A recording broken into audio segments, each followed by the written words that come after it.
I stood in the pouring rain with a trash bag in my hand and a lie in my heart.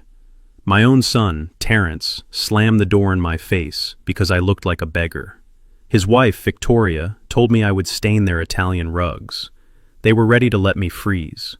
But they didn't know that the shivering old man on their doorstep was secretly the owner of the very bank holding their mortgage.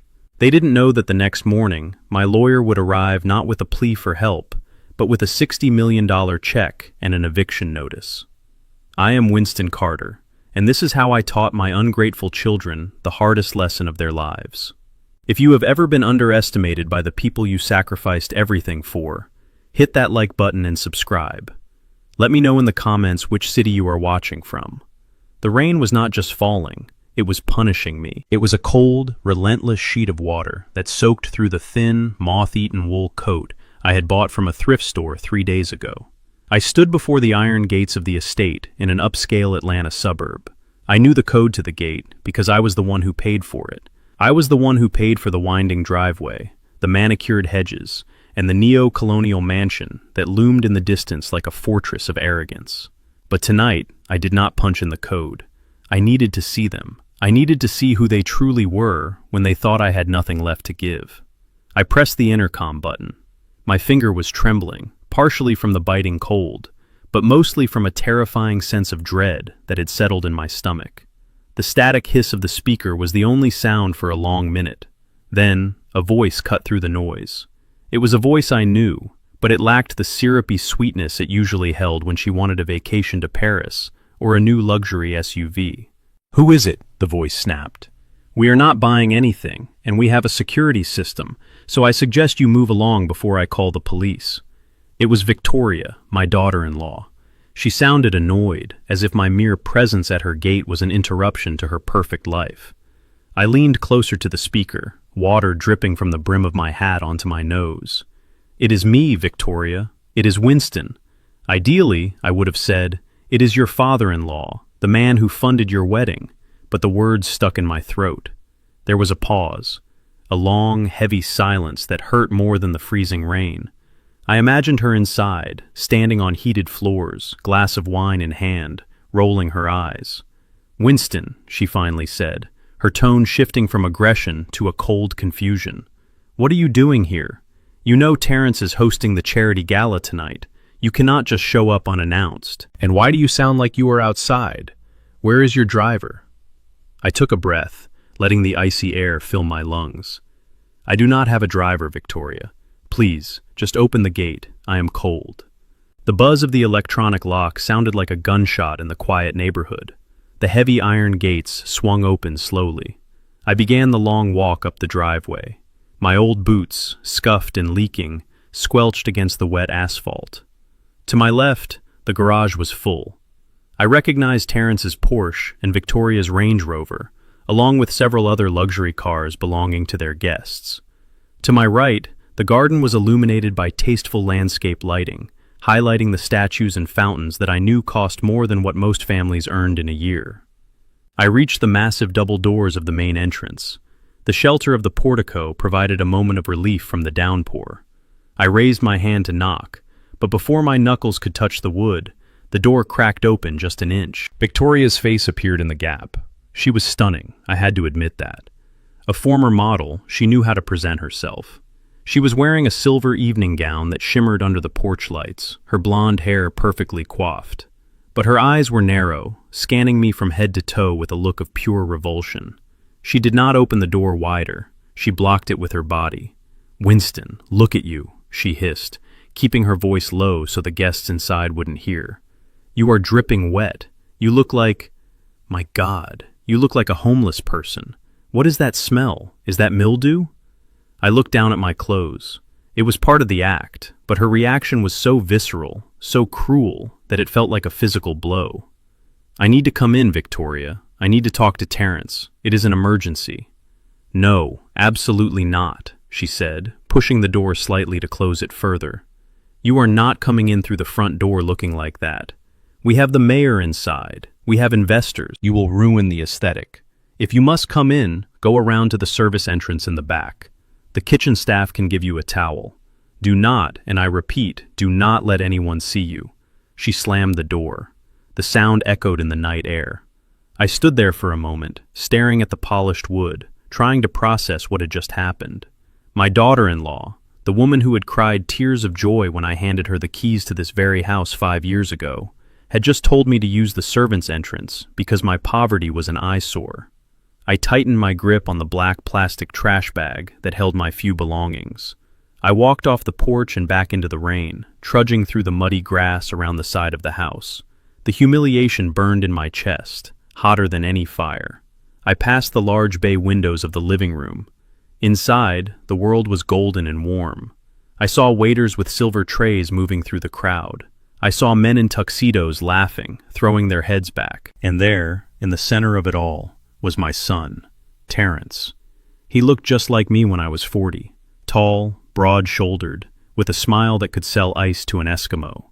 He was holding a crystal tumbler of whiskey, charming a circle of people. He looked powerful. He looked successful. He looked like the CEO I had trained him to be.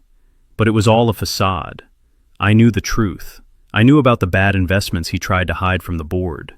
I knew about the gambling debts he thought were secret. I handed him the keys to Carter Holdings because I thought he was ready. But standing there in the mud, watching him play the part of a king while his father walked to the back door like a stray dog, I realized I had failed him. I had given him the wealth, but I had forgotten to teach him the value of the hands that built it. I reached the back patio. The service door was locked. I knocked, but the kitchen was chaotic, the staff too busy preparing hors d'oeuvres to hear a soft rap on the glass. I had no choice. I huddled under the small overhang of the back roof, shivering uncontrollably now. The temperature was dropping, and my wet clothes clung to my skin like a shroud. Suddenly, the sliding glass door of the sunroom opened. Terrence stepped out, closing the door quickly behind him to keep the noise of the party inside. He had spotted me through the glass. He didn't look worried.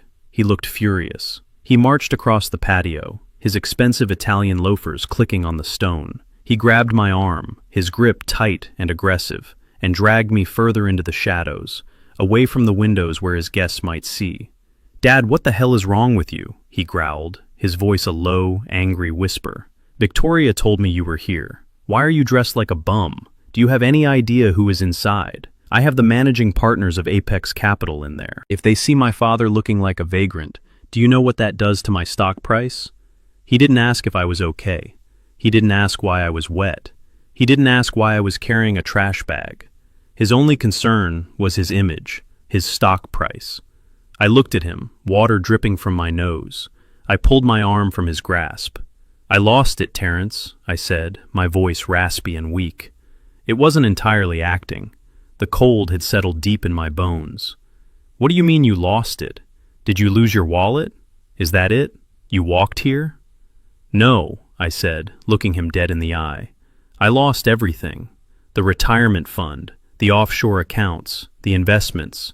It was a Ponzi scheme, son. I was scammed. They took it all. The bank foreclosed on my townhouse this morning. They took the car. I have nothing left but what is in this bag." I watched his face closely. I was looking for a flicker of concern, a spark of empathy. I was waiting for him to say, "Oh God, Dad, I am so sorry. Come inside, we will fix this." Instead, his face went pale, then red. His eyes darted back to the party, then back to me. He ran a hand over his face, messing up his perfect haircut. "Are you serious? You are telling me you are broke?" "Completely," I lied. "I have nowhere to go, Terrence. I need a place to stay, just for a while, until I get back on my feet." He let out a sharp, bitter laugh. He stepped back from me, as if poverty were a contagious disease. "This is unbelievable," he muttered, pacing in a small circle on the wet patio. "You were the great Winston Carter, the titan of logistics, and you let yourself get scammed like some senile old fool? How could you be so stupid?" I lowered my head, feigning shame. "I trusted the wrong people, son. I am sorry." "I am cold, Terrence. Can I please come inside?" He stopped pacing and looked at me.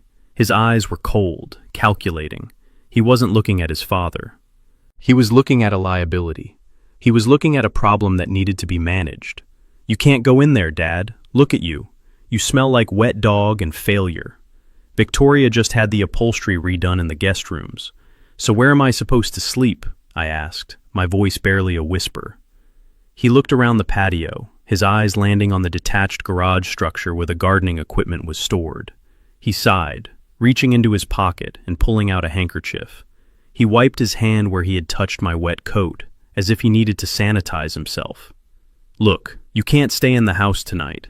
It is impossible. The gala is going late, and we have guests staying over. Important guests. I can't explain this. He gestured at me with disdain. Go to the tool shed behind the garage. It has a roof. It is dry. There are some old drop cloths in there you can use as blankets. The tool shed. He was putting his father, the man who paid for his Ivy League education, the man who bought him his first car, his first house, his first company, in a shed with lawnmowers and rakes. Terrence, please, I said, allowing a tremor into my voice. It is freezing. It is just for tonight, Dad. Stop being dramatic, he snapped. I will have the kitchen staff bring you a plate of food later, but you stay out of sight. Do you hear me? If anyone asks, you are the new groundskeeper that I hired out of charity. Do not speak to my guests. He turned his back on me. He didn't wait for an answer. He adjusted his silk tie, smoothed his jacket, and opened the sliding door. A blast of warm air and laughter spilled out for a second before he slid it shut, sealing himself back into his world of luxury and locking me out in the cold. I stood there for a moment, the rain masking the tears that I refused to let fall. I felt the weight of the secret phone in my inner pocket. It was a satellite phone, fully charged, connected directly to my lawyer, Mr. Henderson. I could make one call, and this entire charade would end. I could have security teams here in 10 minutes. I could have Terrence escorted off the property he didn't realize he didn't actually own. But I didn't reach for the phone, not yet. The pain in my chest was sharp, a mixture of heartbreak and a terrifying clarity. I needed to see how deep the rot went. I needed to know if there was anything left of the boy I raised, or if the money had consumed him completely. I turned and walked toward the dark shape of the tool shed. I opened the creaking wooden door and stepped inside. The smell of gasoline and fertilizer filled my nose. It was dark, cold, and damp. I found a pile of canvas drop cloths in the corner, stiff with dried paint and dirt. I sat down on a wooden crate, pulling the canvas around my shoulders. My stomach grumbled. I hadn't eaten since breakfast, preparing for this role. I waited. An hour passed, then 2. The music from the house thumped in the distance, a steady rhythm of celebration while I sat in the dark. Finally, the door creaked open. It was not a member of the kitchen staff. It was Terrence. He was holding a paper plate covered with a napkin. He didn't step inside. He just leaned in, extending his arm. Here, he said. I took the plate. It was cold. I lifted the napkin. It was half a sandwich and some congealed cheese cubes. Leftovers. Scraps from the party. Eat that, he said, checking his watch. I have to get back. We will figure out what to do with you in the morning. But do not expect to stay here, Dad. Victoria and I have a reputation to maintain. We can't be running a homeless shelter. He closed the door, plunging me back into darkness. I took a bite of the stale sandwich, the bread dry in my mouth. It tasted like ash. I sat there in the silence of the shed, listening to the rain hammer against the tin roof, and for the first time in my life, I felt truly poor. Not because I lacked money, but because I realized I had no family. But the night was not over, and I had more children to visit. The test had only just begun. The cold inside the tool shed was not just a temperature. It was a physical weight pressing down on my chest. I sat on the wooden crate for what felt like hours, listening to the rain drum against the metal roof. My stomach growled, a hollow ache that reminded me I had not eaten a proper meal since the morning before. I knew I had to try one last time. I could not sleep here. At my age, a night on a damp concrete floor could turn into pneumonia by morning. I stood up, my joints popping in protest, and walked back out into the storm. I approached the back patio door again. The party inside was winding down. The music had softened to a low jazz hum. I saw shadows moving against the curtains. I raised my hand to knock, but before I could, the door slid open. It wasn't Terrence this time. It was Victoria. She stepped out, wrapping a cashmere shawl tighter around her shoulders, as if the mere sight of me made the air colder. The smell of her perfume, a heavy floral scent that I knew cost $300 an ounce, wafted over me, masking the smell of the rain and the gasoline from the shed. She did not look at my face. She looked at my boots, muddy and wet on her patio stones.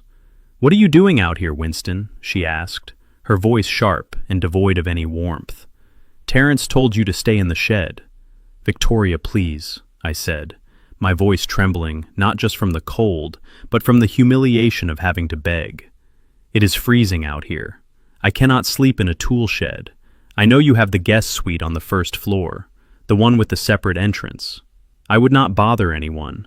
I just need a bed and a warm room for tonight. I promise I will be gone before your guests wake up." She let out a short, incredulous laugh.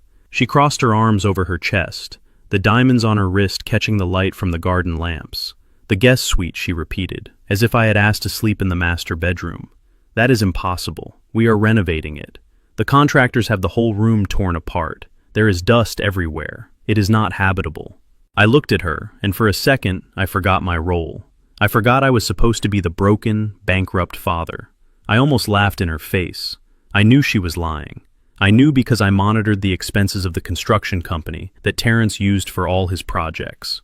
There were no invoices for a renovation here. There were no permits pulled. The room was perfectly fine. She just didn't want me in it. "Victoria," I said, keeping my voice low, "I can sleep on the floor if I have to. Just inside. Please." She took a step back, her face twisting into a sneer of pure disgust. "No," she snapped. "Absolutely not. Look at you, Winston. You are filthy. You smell like mildew and street trash. I just had the carpets in that hallway imported from Milan.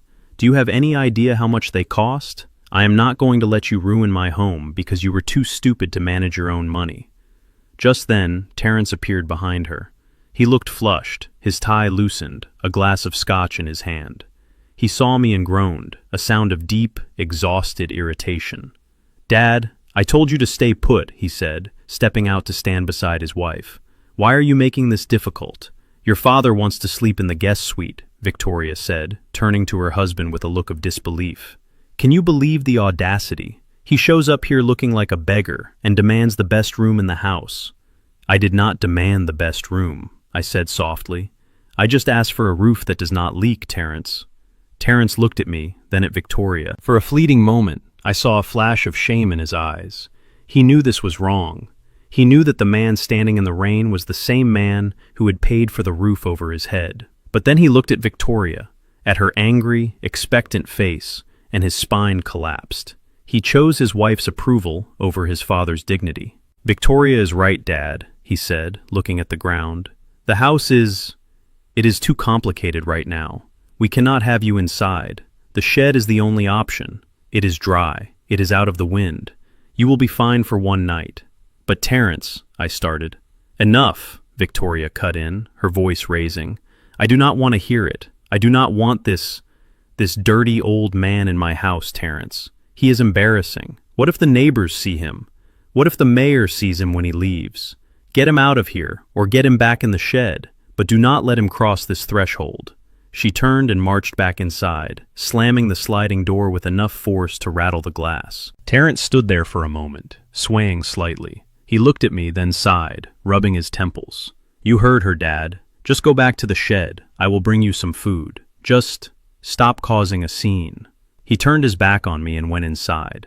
I was left alone in the dark, the rain running down my face like tears I refused to shed. I turned and walked slowly back to the tool shed. My heart felt like a stone in my chest. It wasn't just the refusal, it was the ease of it. It was how quickly they discarded me the moment I became an inconvenience.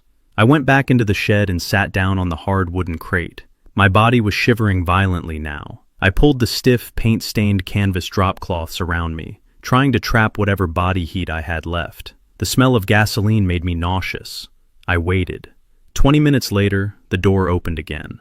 Terrence stood there, silhouetted against the lights of the main house.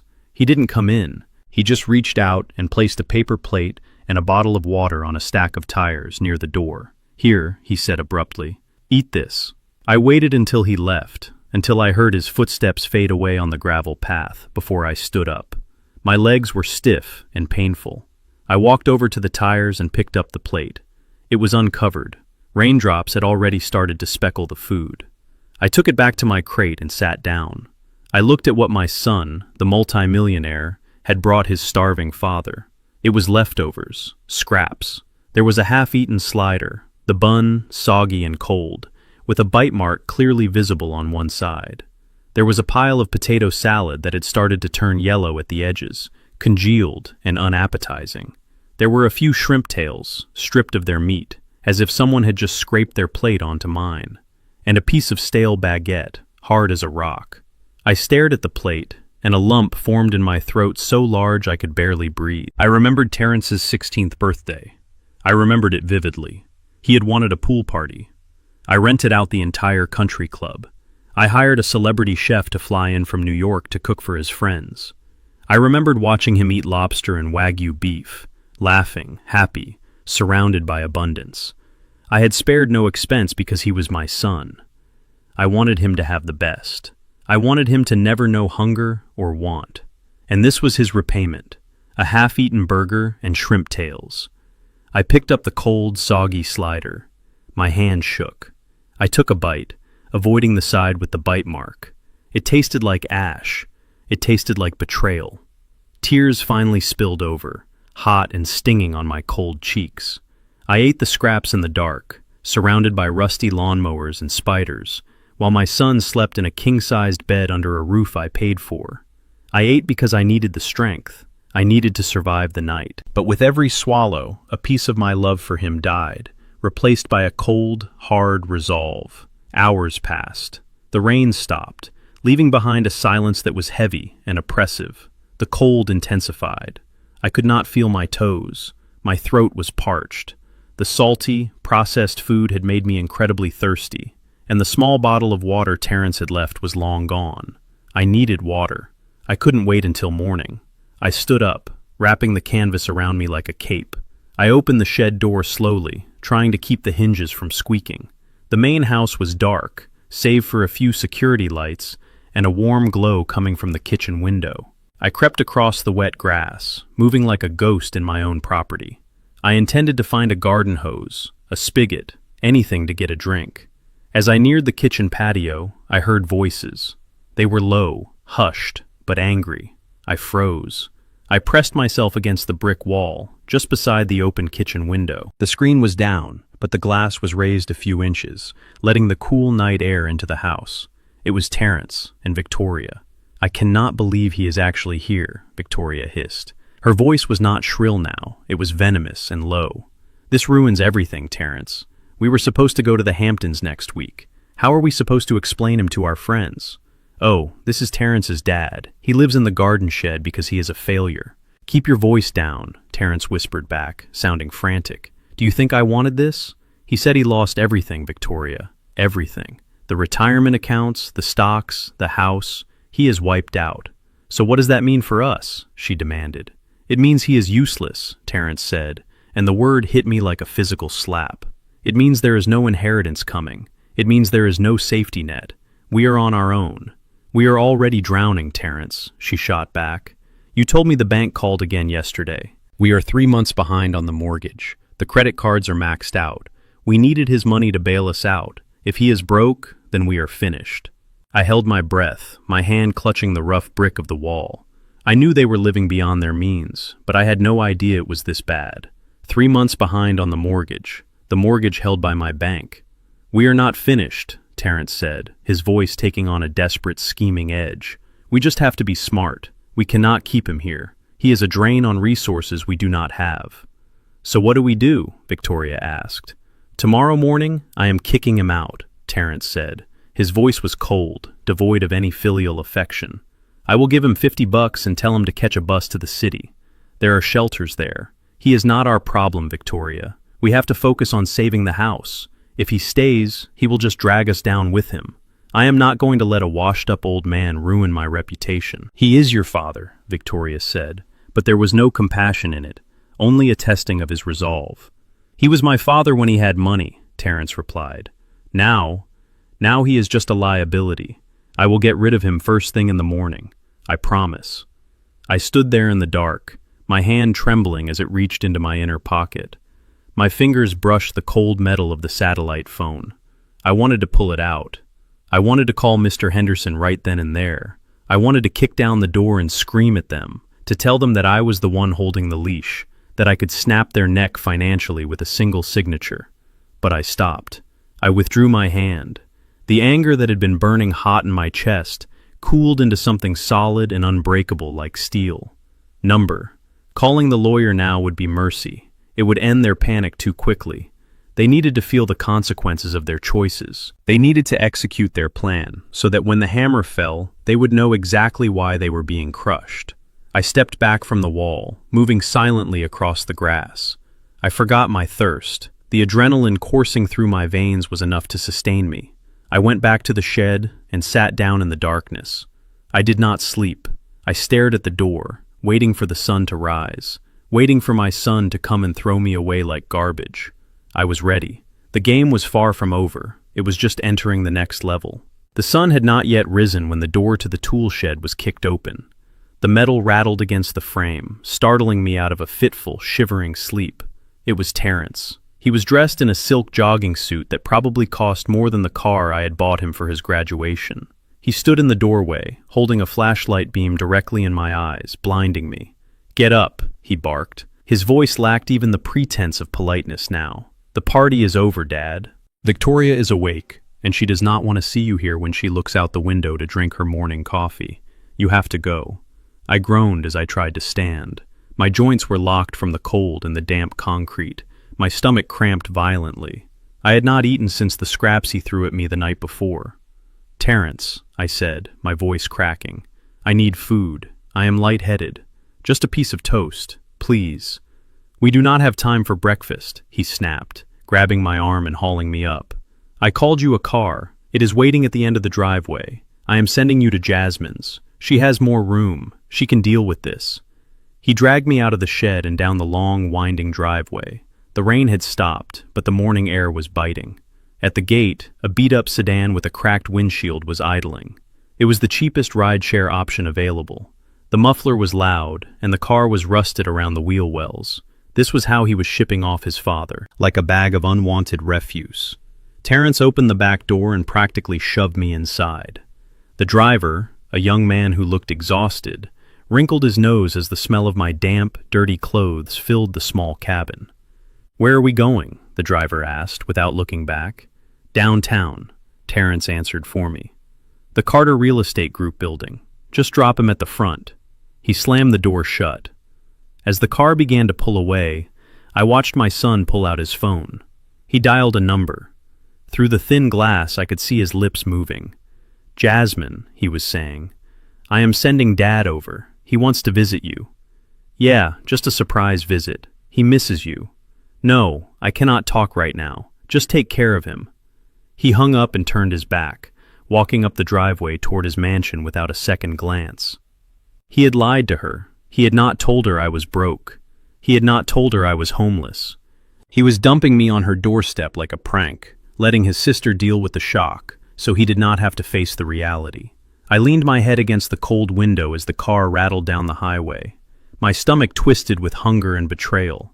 I closed my eyes and pictured the bank transfer authorization codes I had memorized. I could buy the company Terrence worked for before lunch. I could foreclose on his house by dinner. But not yet. I needed to see Jasmine. I needed to see if my daughter, the little girl I used to carry on my shoulders, had a heart, or if she was just as hollow as her brother. The ride took 40 minutes. The driver dropped me off in the heart of the financial district. I stood on the sidewalk, looking up at the glass and steel skyscraper. On the ground floor, in gold lettering, it read, "Jasmine Carter, Luxury Real Estate." This was her kingdom. I had paid for her license. I had introduced her to her first big clients. I had built the network she now claimed as her own self-made empire. I adjusted my tattered coat, took a deep breath, and pushed through the revolving glass doors. The lobby was a temple of wealth. The floors were white marble. The air smelled of expensive espresso and fresh lilies. Soft classical music played in the background. I walked toward the reception desk. The receptionist, a young woman with a headset, looked up.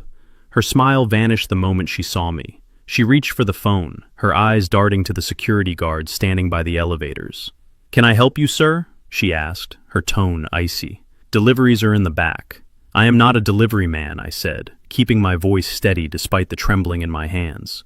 I am here to see Jasmine Carter. I am her father. The receptionist paused, her finger hovering over a button. She looked me up and down, taking in the mud on my boots, the stains on my coat, the unshaven face. She clearly did not believe me. Ms. Carter is in a meeting, she said dismissively. You can leave a message. I did not wait for her permission. I saw movement in the glass conference room to my right. It was Jasmine. She was standing by a large architectural model, pointing at something while a man in a bespoke suit nodded. He was a VIP client. I recognized him from the business pages. He was a tech investor looking for penthouses. I walked past the reception desk. Sir, you cannot go in there, the receptionist shouted, signaling the guard. I pushed open the glass door of the conference room. Jasmine turned around, a bright, professional smile plastered on her face. When she saw me, the smile didn't just fade, it shattered. Her eyes went wide with horror. She dropped the laser pointer she was holding. Dad, she whispered, her voice barely audible. The investor turned to look at me. He frowned, stepping back as the smell of the tool shed entered the sterile room. Jasmine, I said, stepping forward. My arms were open, offering a hug I knew she would not want. Terrence sent me. I need help, sweetie. I have lost everything. Jasmine's face turned a violent shade of purple. She looked at the client, then at me, then at the security guard who was now rushing through the door. She made a decision in a split second. She decided that her sale was worth more than her father. I do not know who this man is, she said, her voice high and tight. She looked at the security guard. Please remove him. He is disturbing my client. I froze. She was denying me. She was looking me in the eye and pretending I was a stranger. Jasmine, I said, my voice rising, I am your father, Winston. I paid for this office. Do not do this. Security, she shrieked, stepping back as if I were attacking her. Get him out of here. The guard, a large man with a grip like iron, grabbed my shoulder. He spun me around. Come on, old-timer, he grunted. Let's go before I call the cops. I looked back at her. Jasmine was apologizing to the client, laughing a nervous, fake laugh, smoothing her skirt. She was erasing me. I am not leaving until you talk to me, I shouted, resisting the guard. Jasmine, look at me. She turned her back on me. The guard dragged me out of the conference room, across the marble lobby, and shoved me through the revolving doors. I stumbled onto the sidewalk, nearly falling into a passerby. The humiliation was total. People on the street stared. They saw a crazy old man getting kicked out of a luxury building. They didn't see a father whose heart had just been ripped out by the daughter he adored. I stood there, panting, my chest heaving. I wasn't going to leave, not like this. I walked around the corner to the employee entrance in the alleyway. I knew she would come out eventually. I knew she would want to make sure I was gone. I waited by the dumpsters. The smell of rotting garbage and stale grease was overwhelming, but it matched how I felt inside. 20 minutes later, the back door opened. Jasmine stepped out. She wasn't alone. Hunter, her husband, was with her. Hunter was a corporate lawyer, a man who smiled with his teeth but never his eyes. He was wearing a suit that cost more than my first car. They saw me leaning against the brick wall. Jasmine looked around frantically to make sure no one else was watching. Then she marched toward me, her heels clicking on the dirty pavement. "Are you insane?" she hissed, her face contorted with rage. "You just cost me a $6 million commission. Do you have any idea who that was? That was Simon Vance. If he thinks I am related to a crazy homeless person, he will take his business elsewhere." "I am not crazy, Jasmine," I said, leaning against the wall for support. "I am broke. I told you. I lost the money. I have nowhere to go. Terrence kicked me out. I thought you would help me." Hunter stepped forward, positioning himself between me and his wife. He towered over me, using his height to intimidate. He looked at me with a sneer of absolute contempt. "Help you?" Hunter laughed, a dry, humorless sound. "Why would we help you? You are a liability, Winston. You are a washed-up old man who clearly lost his marbles along with his money. We heard the rumors. People said you were making bad deals. We just didn't know it was this bad." "So that is it?" I asked, looking from Hunter to Jasmine. "I am broke, so I am nothing to you? I am not your father anymore?" "You are an embarrassment," Jasmine spat out. "Look at you. You are filthy. You smell. You come into my place of business and make a scene. That is not what a father does. A father provides. A father protects his children's legacy. You are destroying ours. I provides for you for 35 years, I said quietly. I bought your first car. I paid for your college. I paid for your wedding. And you lost it all, Hunter interrupted, waving his hand dismissively. That is the point, Winston. You had it and you blew it. That makes you a failure. And we don't associate with failures. It is bad for the brand. He reached into his pocket and pulled out a sleek leather wallet. He flipped it open and pulled out a crisp $50 bill. He crumpled it in his fist and threw it at me. It didn't land in my hand. It landed in a puddle of dirty rainwater and oil at my feet. There, Hunter said, dusting off his hands as if he had touched something infectious. There is $50. That is more than you deserve. Take it. Go find a bus station. Go to another city. Go anywhere but here. Do not come back to the office. Do not come to our house. If you do, I will file a restraining order. I will have you arrested for harassment. Do you understand me? I looked down at the money soaking in the filth. It was the ultimate insult. $50 for a lifetime of love. $50 to erase a father. Jasmine, I said, looking at her one last time. Is this what you want? She crossed her arms and looked away, staring at the brick wall. Just go, Dad. You are ruining my life. I nodded slowly. The coldness inside me was spreading, freezing the last bits of hope I had held on to. I did not bend down. I did not pick up the money. I stepped over the $50 bill, my boots splashing in the puddle. I understand, I said. I will not bother you again.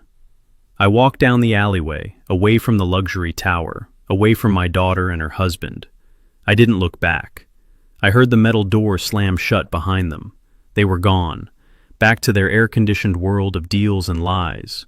I was alone on the street. My stomach cramped again, a sharp reminder of my hunger. I had no phone to call a car, not the one I was pretending to have lost. I had only the satellite phone hidden in my lining, and I wasn't ready to use it. I had one more stop, one more child, my youngest, Jordan. Jordan was different. He didn't care about business. He didn't care about image. He was a teacher at a public school in the poorest district of the city. He lived in a neighborhood that Terrence and Jasmine wouldn't drive through, even if their lives depended on it. I hadn't spoken to Jordan in months, not because I didn't want to, but because Terrence and Jasmine had convinced me that Jordan was a failure. They told me he was wasting his potential. They told me he was ungrateful because he refused to work for the family company. I had let them poison me against him.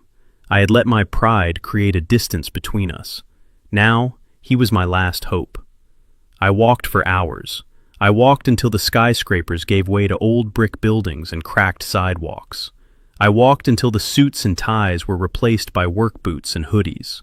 The sun began to set, casting long shadows over the city. I was exhausted.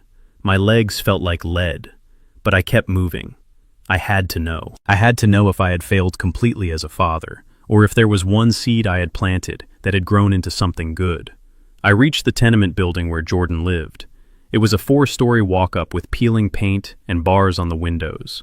There was no doorman here. There was no marble lobby. Just a broken buzzer system and the smell of cooking onions wafting from the open windows. I stood on the sidewalk, looking up at the 4th floor. A light was on. I took a deep breath, adjusted my grip on my trash bag, and pushed the buzzer for apartment 4B. I didn't know what I would find up there. I didn't know if he would even open the door. But after the mansion and the office tower, after the tool shed and the alleyway, this crumbling building felt like the most important place in the world. I waited for the buzz to let me in, praying that this time the door wouldn't be slammed in my face. The walk from the financial district to the neighborhood where my youngest son lived was a journey across 2 different worlds. I left behind the scent of expensive espresso and freshly printed money, and entered a world that smelled of exhaust fumes, damp concrete, and desperation. The sidewalks here were cracked and uneven, pushing up against the soles of my boots like jagged teeth. I walked for hours.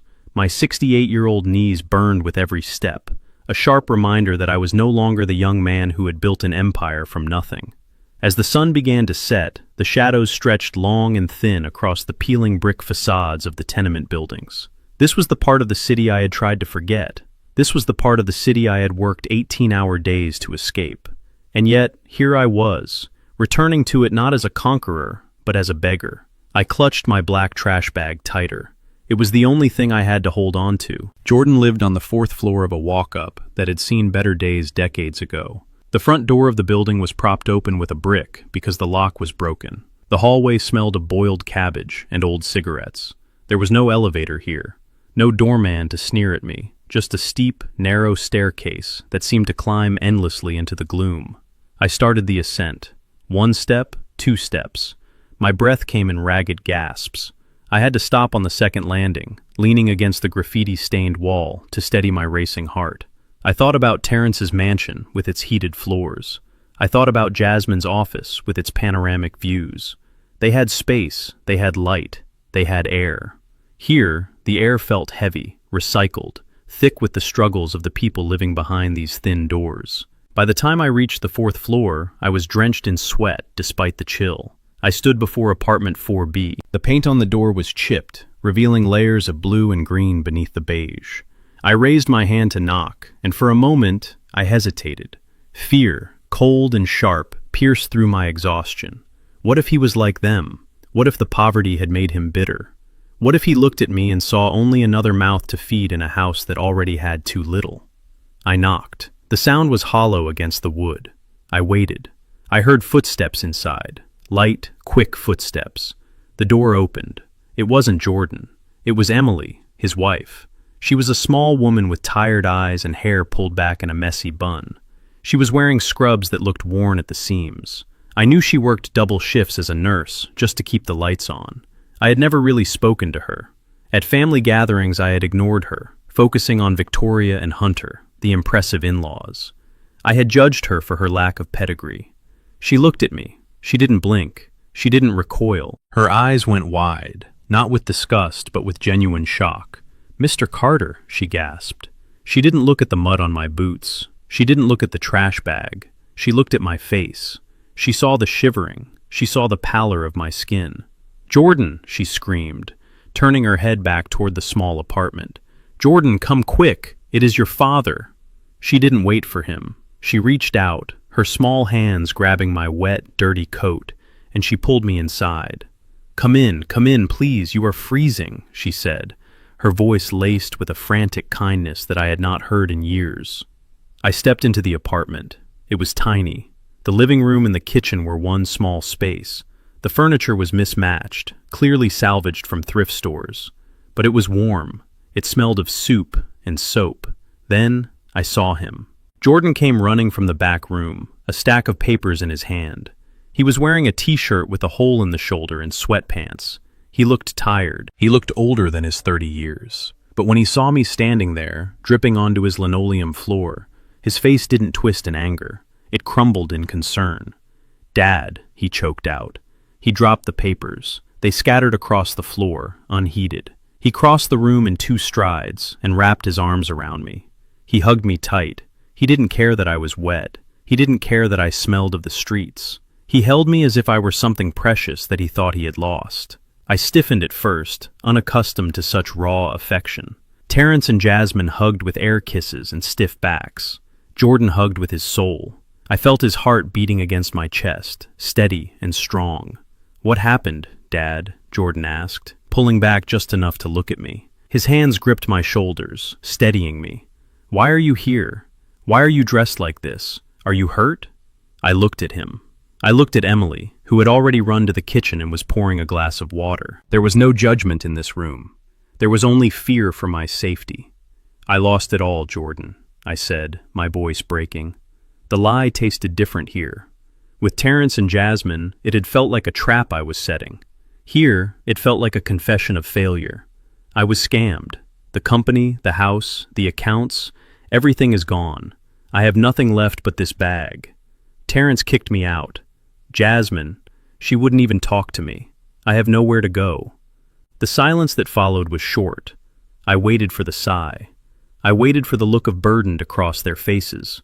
I waited for them to ask how they were supposed to feed another person when they barely had enough for themselves. Instead, Jordan tightened his grip on my shoulders. He looked me dead in the eye. "You have somewhere to go," he said firmly. "You are here. This is your home, Dad." "But I am broke," I whispered. "I can't help you. I have nothing to give you."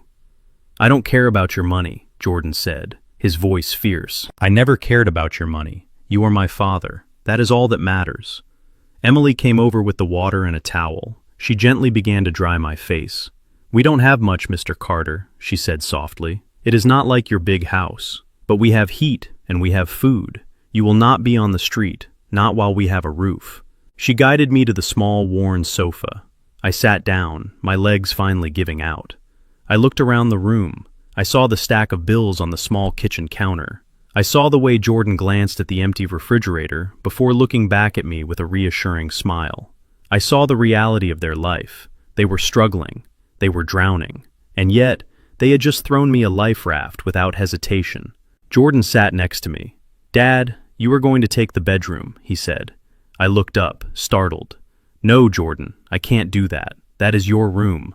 "It is the only bed we have," Jordan said, cutting off my protest. "It has the best mattress. It is warm. You need rest. You look exhausted." Emily and we actually prefer the living room. It is cooler out here.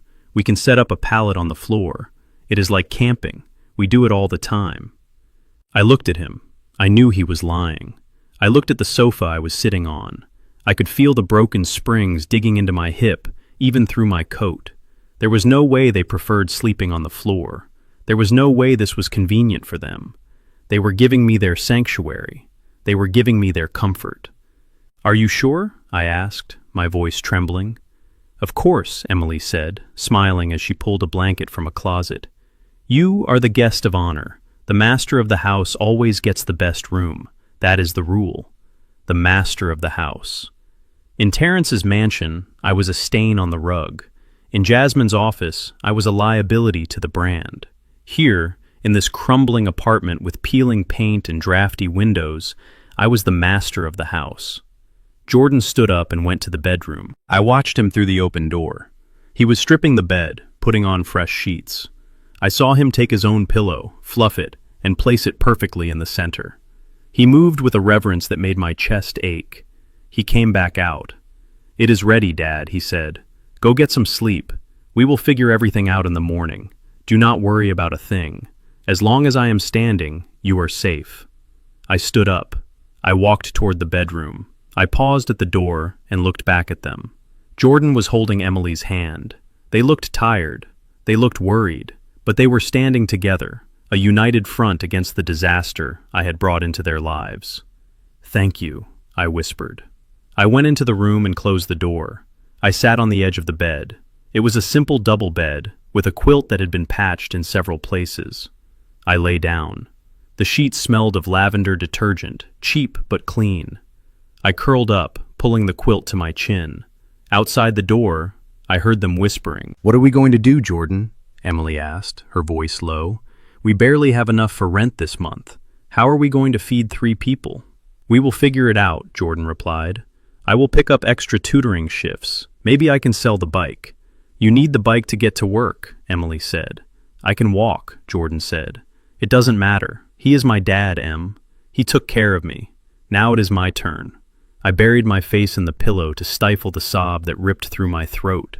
I had spent years thinking Jordan was the failure. I had spent years thinking he lacked ambition because he didn't want to conquer the corporate world. I had been so wrong. He didn't lack ambition. He possessed humanity. I touched the pocket of my coat, which I had hung on the back of the door. The satellite phone was there. The black card with the unlimited limit was hidden in the lining. I could end their struggle right now. I could walk out there and tell them I was a multimillionaire. I could buy this entire building and gift it to them. But I couldn't. Not yet. I needed to know the full extent of their heart. I needed to know how far they would go for a father who had nothing to offer. And I needed to know what the wolves, Terrence and Jasmine, would do when they found out where the sheep was hiding. The test wasn't over. It was just getting harder. And the hardest part was watching my son suffer to save me, while I held the power to save him in my pocket. The morning sun filtered through the thin, taped-up curtains of the bedroom, casting a pale, dusty light across the floor. I had not slept well. The mattress Jordan insisted was the best in the house was lumpy, and the springs sang a screeching melody every time I shifted my weight. But it wasn't the bed that kept me awake. It was the guilt. It was a heavy, suffocating blanket that pressed down on me harder than the cold of the previous night.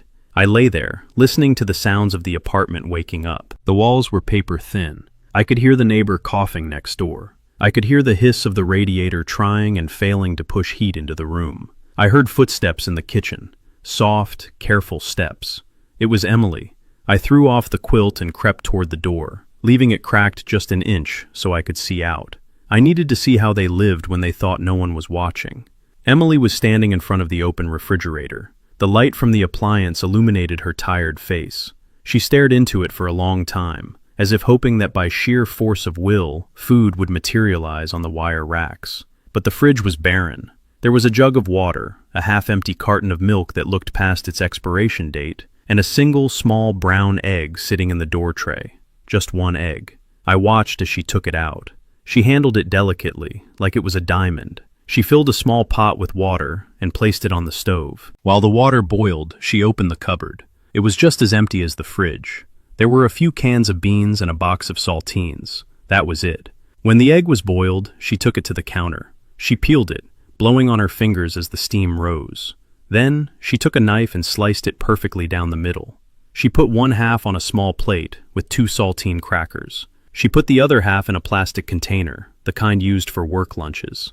Jordan walked into the kitchen then. He was dressed for work in a button-down shirt that was clean but frayed at the collar. He looked exhausted, rubbing sleep from his eyes. "Good morning, Em," he whispered, kissing her on the forehead. "Morning," she said, forcing a smile. "I made breakfast." She pushed the plate with the half-egg toward him. Jordan frowned, looking at the plate and then at the counter. "Where is yours?" he asked. "I already ate," she lied. Her voice was smooth, practiced. "I had the last of the oatmeal. I wanted you to have the protein. You have a long day today." Jordan looked at her. He knew she was lying. I could see it in his eyes. He hesitated, his hand hovering over the plate. "Em, you need to eat," he said softly. "You were on your feet for 12 hours.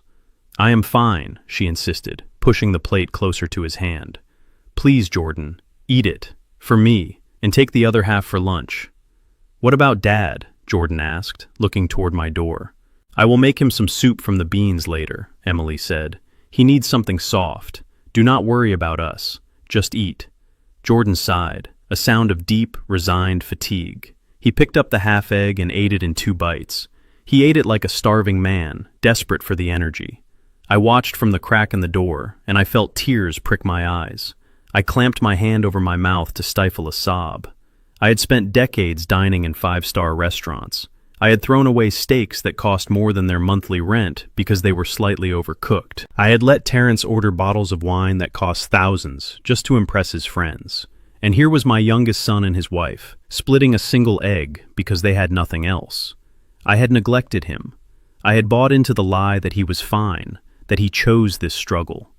I had let Terrence and Jasmine convince me that Jordan was just lazy or unmotivated. But he wasn't lazy. He was drowning. And while I was handing out millions to his siblings, I hadn't even bothered to check if his refrigerator had food in it. I retreated back to the bed and sat down, burying my face in my hands. The shame was hotter than any fire. I pretended to be asleep when Jordan came in to check on me before he left, but my pillow was wet with tears I could not hide. 2 hours later, the silence of the apartment was shattered by a violent pounding on the front door. It wasn't a knock, it was a demand. It sounded like someone was trying to break the wood with their fists. I was sitting in the living room, wrapped in a blanket, pretending to read an old newspaper I found. Emily was in the kitchen, trying to stretch a can of beans into a meal. She froze when the pounding started. Her face went pale. She wiped her hands on a rag and looked at the door with terrified eyes. "I know that knock," she whispered. "It is Mr. Russo." She went to the door and opened it just a crack, leaving the security chain on. Through the gap, I saw a large man with a thick neck and a face red with anger. He was wearing a leather jacket that looked expensive, a stark contrast to the peeling paint of the hallway. "Open the door, Emily," he barked. "I know you are in there."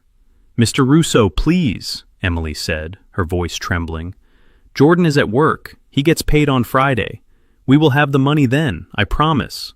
"I am tired of promises," Russo shouted, spitting as he spoke.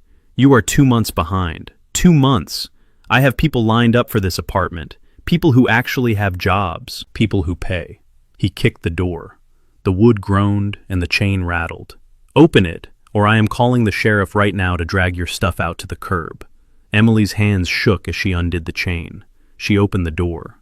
Russo stepped in, filling the small room with his imposing presence. He looked around the apartment with a sneer, his eyes landing on the stack of unpaid bills on the counter, the mismatched furniture, and finally, on me. He stopped. He pointed a thick finger at me. "Who is this?" he demanded. "That is Jordan's father," Emily said, stepping between us as if to shield me. "He is staying with us for a while." "Staying with you?" Russo laughed, a cruel barking sound. "You cannot even pay for yourselves, and you are moving people in. Is he on the lease?" "No." "Does he have a job?" "Look at him. He looks like he crawled out of a dumpster." I gripped the arms of the chair. My knuckles turned white. The urge to stand up, to pull out the black Amex card hidden in the lining of my coat, was overwhelming. I could buy this building. I could buy this man's entire portfolio and evict him from his own life. The anger boiled in my veins, a hot, toxic sludge. How dare he speak to me like that? How dare he speak to Emily like that? Rousseau stepped closer to me. He loomed over the chair. I could smell stale cigar smoke and cheap cologne on him. "Listen to me, old man," he said, his voice dropping to a menacing growl. "This is not a charity ward. If you are living here, you pay. If you don't have money, you get out. I am not running a shelter for strays." "Mr. Russo, please stop," Emily begged, grabbing his arm. "He lost everything. He has nowhere to go. Please have some heart."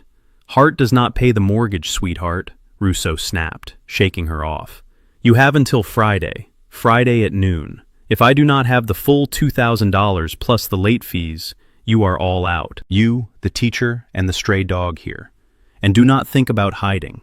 I will change the locks myself." He turned and marched out, slamming the door so hard that a picture frame fell off the wall and shattered on the floor. Emily stood there, staring at the closed door. Her shoulders shook.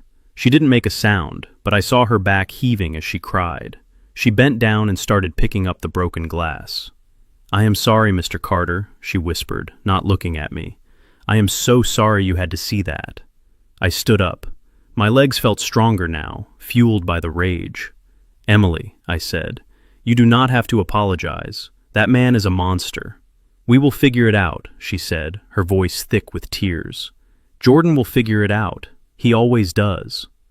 I walked over to the window and looked out at the gray street below. I touched my pocket. The satellite phone. The lawyer. It would be so easy. I could end this right now. I could save them. But if I did, if I revealed myself now, I would never know the full extent of their sacrifice. I needed to see what Jordan would do when pushed to the edge. I needed to see if he would choose his father or his survival. It was a cruel test, I knew that. But after the betrayal of his siblings, I needed to be certain. I needed to know that this love was real, that it wasn't just fair-weather kindness. I waited for the evening. The day passed in a slow, agonizing blur. Emily went to her shift at the hospital, leaving me a bowl of the bean soup. It was watery and bland, but I ate every drop. At 6 o'clock, the key turned in the lock. Jordan walked in. He looked even more exhausted than he had in the morning. His shoulders were slumped, his eyes red-rimmed. He was carrying a small white paper bag from a pharmacy. He didn't have groceries. He didn't have bags of food. He walked over to me. He forced a smile, but it looked painful on his face. "Hey, Dad," he said. "How are you feeling?" "Still coughing. A little," I said. He sat down on the coffee table in front of me and opened the bag. He pulled out a bottle of cough syrup. It wasn't the generic brand. It was the name brand. The one with the fancy label that promised instant relief. I knew how much it cost. It was at least $20. $20 they didn't have. $20 that could have bought eggs, milk, bread. "Here," he said, pouring a dose into the little plastic cup. "Take this. It will help you sleep. The pharmacist said it is the best one for chest congestion." I looked at the cup. The liquid was thick and red. I looked at Jordan. "Jordan," I said softly, "this is expensive. You shouldn't have." "You needed it," he said simply. "You were coughing all night, Dad. I couldn't let you suffer." "But what about dinner?" I asked. "What about the rent?" "Do not worry about the rent," he said, his eyes shifting away from mine. "I talked to some people. I am picking up extra hours. It will be fine. And for dinner, Emily made soup. It is good soup." He stood up and went to the kitchen. He poured himself a bowl of the watery beans. He poured one for Emily, who had just come home, and another small bowl for me. We sat around the small, wobbly table. The soup was barely enough to cover the bottom of the bowls. There was no bread to dip in it. There was no meat. It was poverty in a bowl. But then, something happened. Jordan started telling a story about one of his students, a little boy who had drawn a picture of George Washington with a mohawk. He did an impression of the principal's reaction. Emily laughed. It was a genuine, bell-like sound that filled the room. Jordan laughed too, his eyes crinkling at the corners. They dragged me into it. They asked me about my day, about the newspaper articles I had read. We talked. We laughed. For an hour, the cold apartment felt warm. The fear of the landlord, the hunger in our bellies, the looming eviction, it all faded into the background. I looked at them. They were eating water and beans, and they were happy. They were happy because they were together. They were happy because they had integrity. I thought about the dinner at Terrence's house, the expensive steaks, the vintage wine, the tension that made your neck ache. I thought about Jasmine's office, the smell of money and the coldness of her heart. They had everything, and they had nothing. Jordan and Emily had nothing, and they had everything. I took the medicine Jordan had bought. It tasted like cherries and sacrifice. I swallowed it, and it felt like liquid gold going down my throat. I looked at my son, really looked at him, and for the first time in a long time, I felt rich. Not because of my bank account, but because I had created this. I had raised this man. And even though I had neglected him, even though I had failed him, he had somehow remained good. But the test wasn't over. The landlord was coming on Friday. The clock was ticking. And I knew, with a sinking feeling in my gut, that Jordan was running out of options. I watched him twist the simple gold wedding band on his finger, a nervous habit he had developed. I saw him looking at it, calculating its value, and I knew what was coming next. The thought broke my heart, but I had to let it happen. I had to let him go to the edge so I could catch him before he fell. The darkness of the apartment was not peaceful. It was heavy and suffocating. I lay in the bed Jordan had given me, staring at the cracks in the ceiling that were barely visible in the moonlight filtering through the window. The cough syrup Jordan had bought with his last dollars had soothed my chest, but it had done nothing to quiet the storm in my mind. I closed my eyes, trying to force myself to sleep, but the sound of voices from the kitchen drifted under the door. It was a low, urgent whispering, the sound of people who are running out of options and running out of time. I shifted quietly, throwing off the thin quilt and creeping toward the door. I pressed my ear against the painted wood, holding my breath. "We have $12, Jordan," Emily whispered, her voice tight with panic. "That is it, $12 until next Friday. The cough medicine cost $22. We are negative in the account, Jordan. The bank already charged us an overdraft fee." I heard the sound of a chair scraping against the floor as Jordan sat down. I imagined him burying his face in his hands, running his fingers through his hair. "I know, Em," Jordan replied, his voice exhausted. "I know. I thought I could pick up a shift at the warehouse tonight, but they said they are full. The principal said the tutoring checks will not clear for another 2 weeks. We have no food, Jordan," Emily said. "We have half a bag of rice and maybe 2 cans of beans. That is not enough for 3 people for a week. Your father needs protein. He is weak. He looked so pale today. If he gets sick again, we cannot afford a doctor. We definitely cannot afford a hospital." I leaned my forehead against the door frame. The guilt was a physical pain in my gut, sharper than hunger. I was the reason they were broke. I was the reason they were counting pennies on the kitchen table. I had eaten their food. I had taken their medicine. I was a parasite feeding on the only people who had shown me kindness. "There has to be something we can sell," Jordan said. "What about the microwave?" "We sold the microwave last month when the car broke down," Emily reminded him gently. "Right," Jordan sighed. "The toaster. It is broken. Remember, it sparks every time we plug it in. The pawn shop will not take it." "My laptop," Jordan suggested. "I can sell the laptop. I can use the computers at the library for my lesson plans." "You need that for grading," Emily said. "And the screen is cracked. They will not give you more than $50 for it. That will buy groceries for a few days. but it will not pay the rent. Mr. Russo said, "Noon on Friday, Jordan. If we do not have the 2,000, he is putting us out." Silence fell over the kitchen. It was a heavy, terrified silence. I could hear the hum of the refrigerator, the one that held nothing but a jug of water. I could hear the wind rattling the window pane. I wanted to burst through the door. I wanted to scream that I had millions. I wanted to tell them that I could buy this whole city block. But I remained frozen. I was paralyzed by a morbid curiosity and a desperate need to know the depth of their loyalty.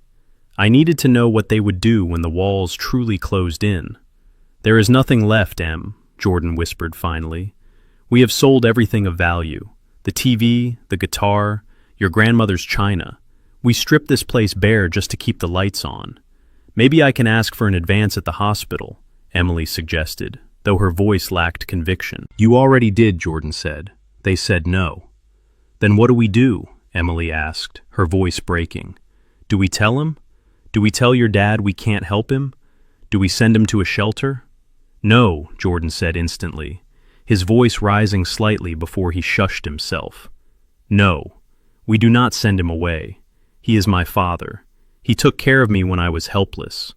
I am not turning him out onto the street, not while I have breath in my body." "Then how do we feed him, Jordan? How do we keep a roof over his head?" I heard the sound of Jordan standing up and pacing the small kitchen. 3 steps one way, 3 steps back, the sound of a trapped animal. "We will find a way," he said. "We always do." But this time I could hear the doubt in his voice. He didn't know how. He was out of moves. He was a good man trapped in a broken system, and now he had the weight of a deadbeat father on his back. I stepped back from the door, my hand over my heart. I had pushed them too far. I had let this test go on too long. They were breaking, and it was my fault. I was about to reach for the door handle to end it all when I heard a different sound. It was a small, metallic clink, like a coin dropping onto a table, or a ring. I leaned back in. "Jordan, what are you doing?" Emily asked, her voice soft and trembling. I heard Jordan take a deep breath. I twisted the simple gold band on my own finger, feeling the cold metal. I knew what he was doing. "It is gold, Em," Jordan said. "It is 14 karat. I remember when I bought it. The jeweler said it was solid. It weighs something." "Jordan, no," Emily whispered.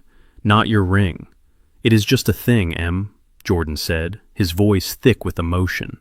"It is just a piece of metal. It does not mean I love you less. It does not undo our vows. But it is worth money. Maybe $200. Maybe 300 if gold is up. That buys groceries. That buys time with Russo." I pressed my eye to the crack in the door. I could see them now. They were sitting at the small, wobbly table. The single overhead bulb cast a harsh yellow light on their faces. Jordan had taken off his wedding ring. He was holding it between his thumb and forefinger, staring at it as if it were the most precious thing in the world. It was a simple band, scratched and worn from years of teaching and working, but it shone under the light. "You love that ring," Emily said, tears streaming down her face. "You never take it off, not even when you shower." "I love you," Jordan said, reaching across the table to take her hand. "I love the promise it represents. But a promise doesn't feed my father. A promise doesn't keep the heat on." He looked at her with such intensity, such desperate love, that I had to look away for a second. "We can buy another one," he said, trying to smile. "When things get better, we will buy a better one with diamonds." "I don't want a better one," Emily sobbed. "I want that one." "I know," Jordan said. "I know, baby." He placed the ring on the table. It sat there, a small golden circle of sacrifice. Then Emily did something that made my knees buckle. She reached up and slowly twisted her own ring off her finger. It was a small, modest ring with a tiny chip of a diamond, the best Jordan could afford when he proposed. She placed it on the table next to his. "If you are selling yours, I am selling mine," she said, wiping her eyes with the back of her hand. "We are in this together, Jordan."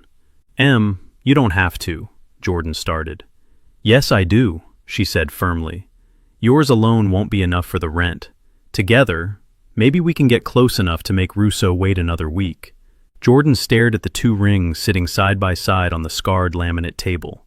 He covered his face with his hands, and his shoulders shook. He was crying. silent, racking sobs of a man who feels he has failed to provide for the people he loves. "I am sorry, Em," he whispered. "I am so sorry. I should be able to take care of us. I should be able to take care of him." "You are taking care of us," Emily said, standing up and wrapping her arms around his neck. "You are doing the hardest thing anyone can do. You are sacrificing your pride for your family. That is what a real man does." They held each other in the dim kitchen, clinging to one another like survivors on a life raft. The 2 gold rings sat on the table between them, glimmering in the low light, symbols of a love that was worth more than all the assets in my portfolio combined. "Dad is more important than jewelry," Emily whispered into his hair. "He is flesh and blood. Metal can be replaced. He cannot." I backed away from the door, my breath catching in my throat. I stumbled to the bed and sat down heavily. The image of those 2 rings on the table was burned into my retinas. They were willing to sell the symbols of their marriage to feed me. They were willing to strip themselves of their most sentimental possessions to keep a roof over the head of an old man they thought was a failure. Tears, hot and fast, flowed down my face. I had come here to test them, but I had been the one tested, and I had been found wanting. I was a man who measured worth in stocks and bonds, in property and leverage. Jordan and Emily measured worth in sacrifice and love. They were the richest people I knew, and I was the pauper. I stood up. The sorrow in my chest hardened into a cold, steely resolve. The test was over. The time for observation was done. Now it was time for action. It was time for judgment. I walked over to the closet where my tattered coat hung. I reached into the hidden lining and pulled out the satellite phone. It felt heavy in my hand, a weapon of mass destruction in the world of finance. I turned it on. The screen glowed blue in the darkness of the bedroom. I scrolled through the contacts until I found the name I needed. Henderson, my personal attorney, the man who held the keys to my empire. I typed a message, my thumbs flying across the keypad. The anger I felt toward Terrence and Jasmine, toward the landlord Russo, toward the world that had beaten my son down, channeled into every keystroke. "Code red," I typed. "Activate Plan B immediately. I need full liquidity. I need the acquisition papers for the bank holding Terrence's mortgage. I need the ownership transfer for the real estate firm Jasmine works for. And I need you to purchase the building at 452 East 9th Street. Cash offer. Double the market value if you have to, but get it done by morning. Also prepare a cashier's check, $60 million. I paused for a second looking at the phone. Then I added one more line. "Bring the car, the big one, and bring security. We are going to war." I hit send. The message swooshed away into the ether, carrying with it the power to rearrange lives. I put the phone back in my pocket. I looked at the closed bedroom door. Behind it, my son and his wife were sleeping, holding each other in fear of the morning. They didn't know that the morning would bring a storm, but not the kind they feared. It would bring a storm that would wash away their debts, their fears, and their enemies. I wiped my face. I lay back down on the lumpy mattress, but this time, I didn't feel the springs. I felt the hum of the engine starting. I felt the gears of my empire turning. Tomorrow, I would no longer be Winston the homeless father. Tomorrow, I would be Winston Carter, the Titan. And God help anyone who stood in my way. I closed my eyes, and for the first time in days, I slept. I slept the sleep of a general on the eve of a battle he knows he is going to win. The morning sun was trying its best to push through the grime of the city, but inside the apartment, the air felt lighter than it had in days. There was no food in the fridge and the rent was still due. But the decision to sell the rings had brought a strange sort of calm to Jordan and Emily. They had made their choice. They had chosen love over security. I was sitting by the window, mending a tear in my shirt with a needle and thread Emily had found, when the atmosphere on the street below shifted. Usually the sounds of the neighborhood were predictable. The screech of a city bus, the shouting of kids playing stickball, the heavy bass of a passing car stereo. But this sound was different. It was the low purr of high-performance engines. Not one, but two. I looked out the window, and my heart hammered against my ribs. It was a sight so incongruous, it looked like a movie set. A sleek black Porsche Cayenne and a pearl-white Range Rover were gliding slowly down the potholed street, avoiding piles of trash and broken glass, like royalty stepping over puddles. They pulled up right in front of our crumbling building, double parking next to a rusted pickup truck. The neighborhood stopped. People on the stoop stood up. The kids stopped playing. Everyone stared at the alien machines that cost more than this entire block combined. I knew those cars. I had paid for the down payment on the Porsche. I had signed the lease guarantee for the Range Rover. It was Terrence and Jasmine. They stepped out of their vehicles, and the contrast was visceral. Terrence was wearing a charcoal gray suit that was tailored to within an inch of its life, and sunglasses that hid his eyes. Jasmine stepped out of the Range Rover, wearing cream-colored stilettos and a beige trench coat wrapping it tight around herself, as if the very air of the neighborhood might infect her. They looked up at the building, scanning the windows with expressions of pure disgust. They weren't here to visit. They weren't here to bring groceries or offer help. They were here because they had found me. I pulled back from the window, my breath catching in my throat. How did they know? Had someone seen me? Had they tracked me down? Panic surged through me, not for myself, but for Jordan. He was at school, teaching. Emily was sleeping after her night shift. I was the only one awake. I heard the heavy front door of the building slam downstairs. I heard the click of heels on the stairs, echoing loudly in the quiet hallway. They were coming up. They were coming for me. I stood up looking for a place to hide, but there was nowhere to go in the tiny apartment.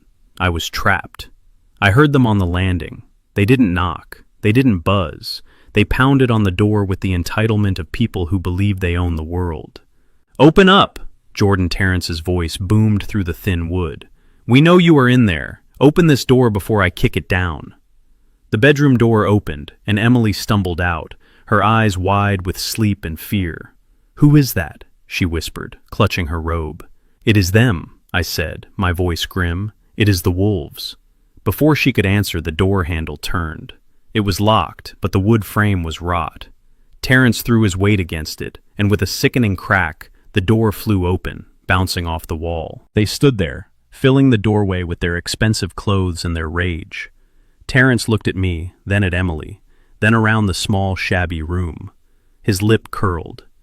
"God, it smells like boiled cabbage and failure in here," Jasmine said, stepping in behind him and covering her nose with a silk handkerchief.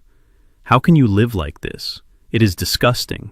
"What are you doing here?" Emily asked, stepping forward, her voice trembling but brave.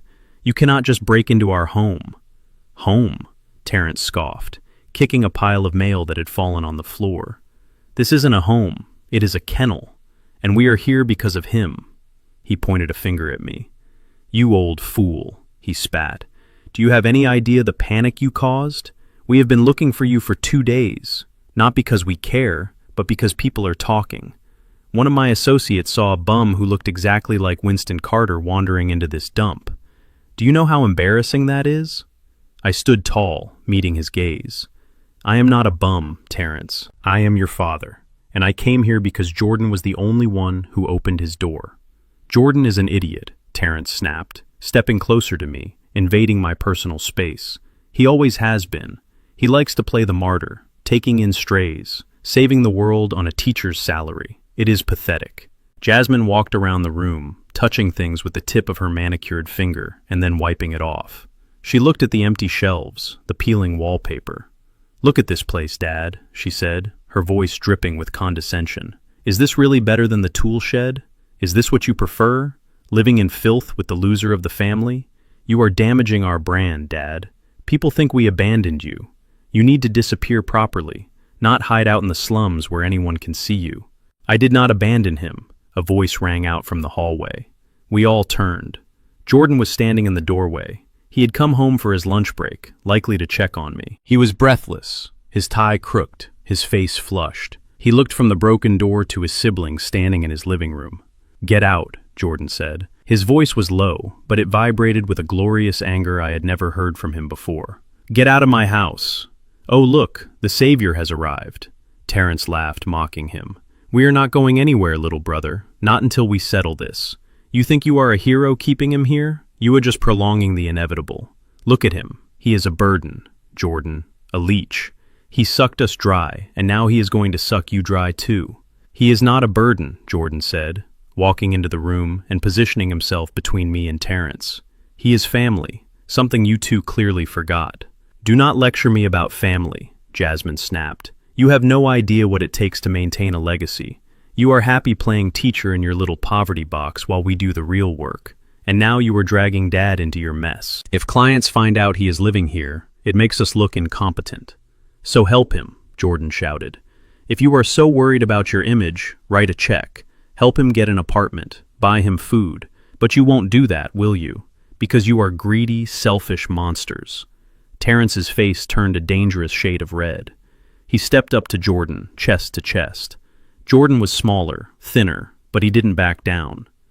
Watch your mouth, you little punk, Terrence growled. You think you are tough. Let me tell you something. I know people. I play golf with the superintendent of your school district. I know the head of the school board. If you do not kick the old man out onto the street by tonight, I will make one phone call. Just one, and you will be fired. You will lose your pension.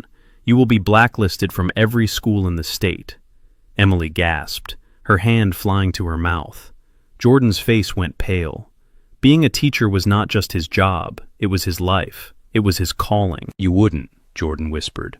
Try me, Terrence smiled, a cruel, shark-like grin. You are already broke, Jordan. Imagine being broke and unemployed. How will you feed your wife then? How will you feed him? Do the smart thing. Put him in a shelter. Get him out of our lives. Or I will destroy the little life you have managed to scrape together. The room fell silent. The threat hung in the air, heavy and suffocating. It was the ultimate power play. Terrence was using his influence to crush his brother, just to get rid of his father. I stepped forward. I couldn't let Jordan lose his career for me. I opened my mouth to speak, to tell them I would go to surrender. But Jordan spoke first. Do it, he said. Terrence blinked, confused. What? Do it, Jordan repeated, louder this time.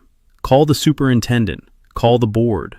Call the President of the United States for all I care. Fire me. Take my job. Take my pension. But you are not taking my father. And you are not taking my dignity. Jordan shoved Terrence back. It was a hard physical shove that sent Terrence stumbling into the coffee table. You think your money makes you powerful? Jordan yelled, his voice cracking with emotion. You think because you wear expensive suits you are a man. You are nothing. You are small. You are weak. You would sell your own blood for $1. Jasmine gasped, clutching her pearls. You cannot talk to us like that. We are your elders. You are strangers, Jordan spat at her. You are intruders. This house is small and it smells, and it is falling apart. But it has more love in 1 square foot than your mansions have in 1,000 acres. He pointed to the door, his fingers shaking. Get out.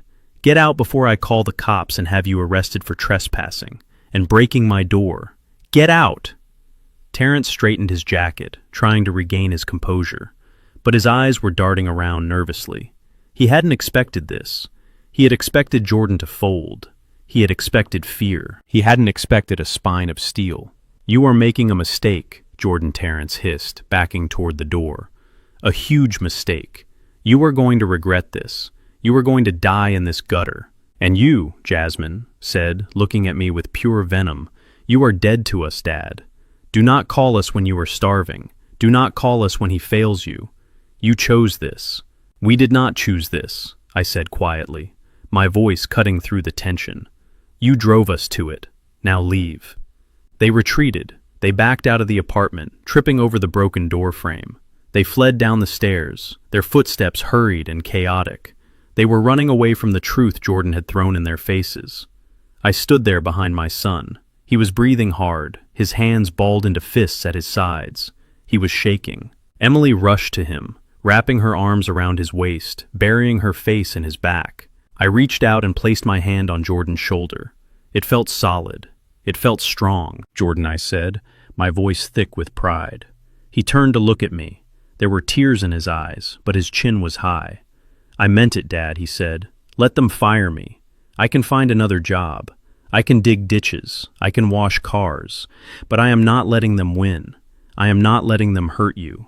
I pulled him into a hug. I held him tighter than I had ever held anyone. In that moment, standing in the wreckage of his living room, with the door broken and his career threatened, I felt a surge of protection so fierce it almost brought me to my knees. They will not fire you, son, I whispered into his ear, though he couldn't know what I meant. They will not touch a hair on your head. I looked over his shoulder at the empty doorway where the wolves had just fled. They thought they had won. They thought they had crushed him, but they had done something far worse. They had woken up the sleeping giant. They had given me the final reason I needed to destroy them. I patted Jordan's back. "It is okay," I said. "We are going to be okay." I stepped back and looked at Emily. "Do you have any tape?" I asked. "We need to fix the door." She nodded, wiping her eyes, and ran to the kitchen drawer. We spent the next hour taping cardboard over the broken frame, securing the lock as best we could. We didn't talk much. We didn't need to. The air in the apartment had changed. The fear was gone, replaced by a righteous anger. When we finished, Jordan sat on the couch, staring at his hands. I knew he was thinking about his job, about the threat. I walked to the window and looked down at the street. The Porsche and the Range Rover were gone. I reached into my pocket and felt the cool plastic of the satellite phone. It was time. The observation period was over. The wolves had shown their teeth, and now it was time for the hunter to step out of the shadows.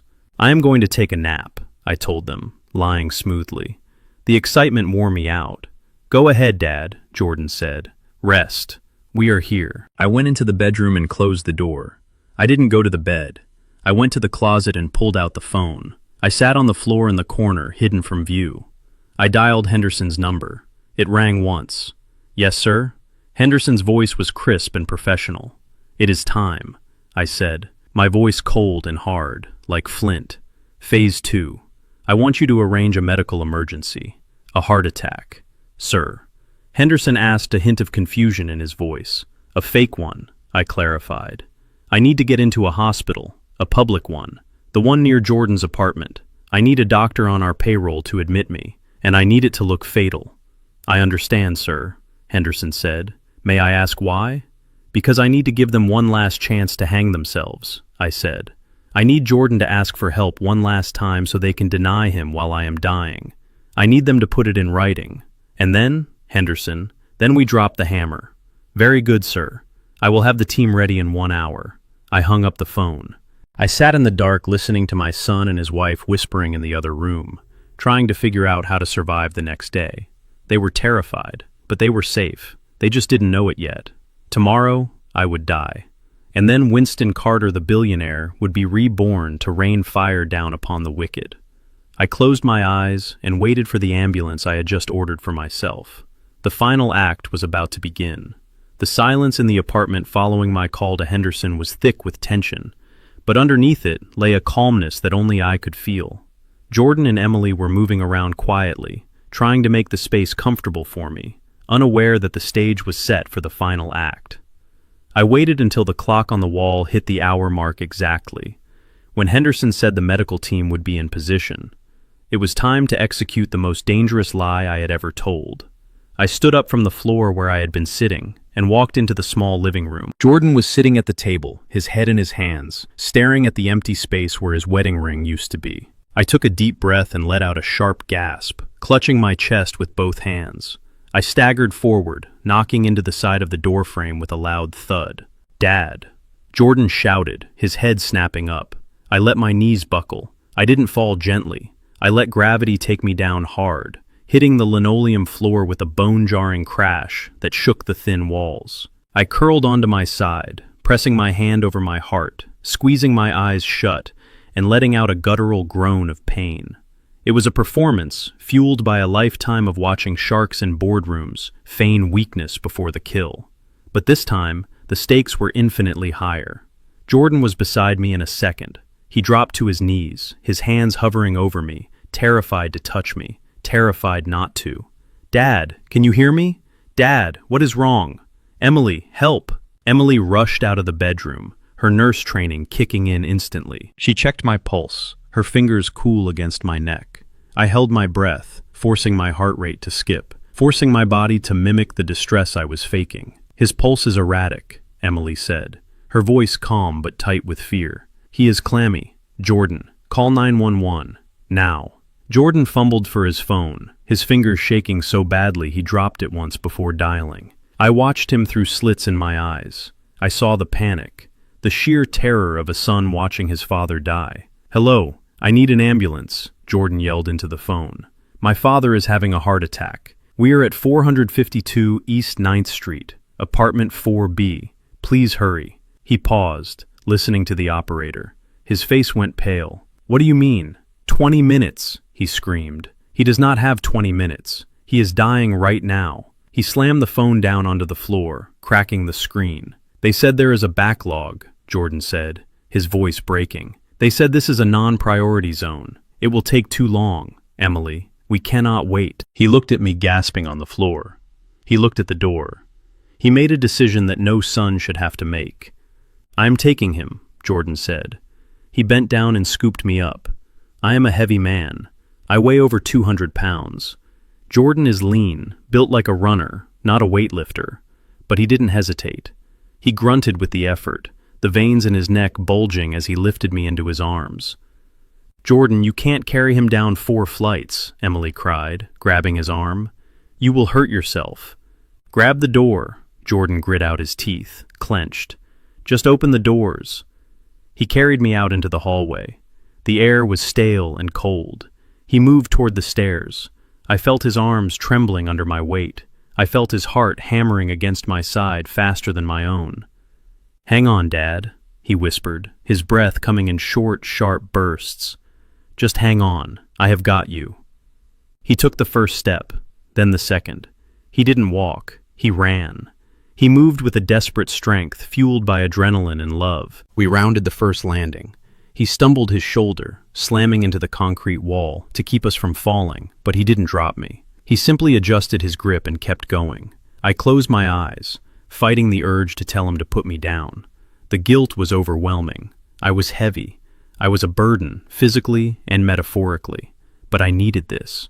I needed to know that when the weight of the world was on his shoulders, he wouldn't buckle. We reached the lobby. Jordan kicked the front door open and burst out onto the street. The cool air hit my face. He didn't stop. He ran toward his beat-up sedan parked illegally by the hydrant. Emily was right behind him, opening the back door. He laid me across the back seat, gently protecting my head, as if I were made of glass. He was drenched in sweat, his chest heaving, his arms shaking from the exertion. "Stay with him, Em," Jordan yelled as he jumped into the driver's seat. "Keep him awake." The engine roared to life, sputtering and coughing before catching. Jordan peeled away from the curb, driving like a man possessed. He ran red lights. He honked at pedestrians. He drove with the singular focus of saving my life. I lay in the back seat listening to the engine whine, and I realized that my son hadn't just carried me down the stairs. He had carried me his whole life, waiting for a chance to show me that he was strong enough. The public hospital was a war zone. It smelled of antiseptic old blood and despair. The fluorescent lights buzzed overhead, casting a sickly green pallor on everyone in the waiting room. It was overcrowded, underfunded, and chaotic. The exact kind of place people like Terrence and Jasmine avoided like the plague. But this was where I had told Henderson to send the doctor. Jordan pulled up to the emergency bay, screeching to a halt. He jumped out and grabbed a wheelchair from a startled orderly. He pulled me out of the car and wheeled me inside, shouting for help. "My father is having a heart attack," he yelled, his voice cutting through the din of the waiting room. "Someone help him." A team of nurses surrounded us. They were real nurses, not actors, but they had been briefed by Dr. Evans, my plant on the inside. They whisked me away behind the double doors, leaving Jordan and Emily standing in the hallway, holding each other. Inside the exam room, Dr. Evans was waiting. He was a tall man with a stern face, wearing a white coat that looked too clean for this place. He winked at me discreetly as the nurses hooked me up to the monitors. "Ready for the show, Mr. Carter," he whispered. "Do it," I said, my voice steady. "Make it look bad." He nodded and walked out to the hallway where Jordan was pacing. I could hear them through the open door. "Family of Winston Carter," Dr. Evans called out. "Here," Jordan said, rushing forward. "Is he okay? Is he alive?" "Doctor," Evans sighed a sound of professional gravity. "He is alive, but barely. Your father has a massive blockage in his left anterior descending artery. We call it the Widowmaker. His heart is failing as we speak." "Oh God," Emily gasped.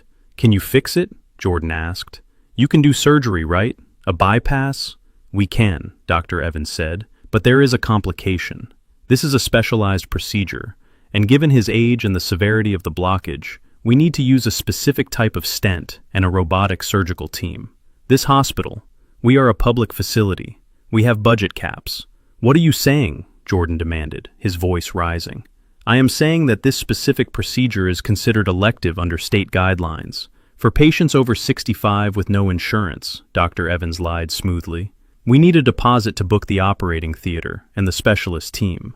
A deposit? Jordan asked. How much? $50,000, Dr. Evans said. And we need it now, within the hour. If we do not operate immediately, he will not survive the night. 50,000. Jordan repeated the number, choking him. We don't have $50,000. We don't have $50. Can't you bill us? Can't we do a payment plan? I'm afraid not, Dr. Evans said, his voice cold and bureaucratic. Policy is strict. No pay, no procedure. I am sorry. You have 1 hour to find the funds. He turned and walked back into the room, leaving Jordan standing in the hallway, stunned. I watched from the bed. Jordan looked like he had been punched in the gut. He looked at Emily. She was crying silently, tears streaming down her face. 50,000, she whispered. We can't do that, Jordan. It is impossible.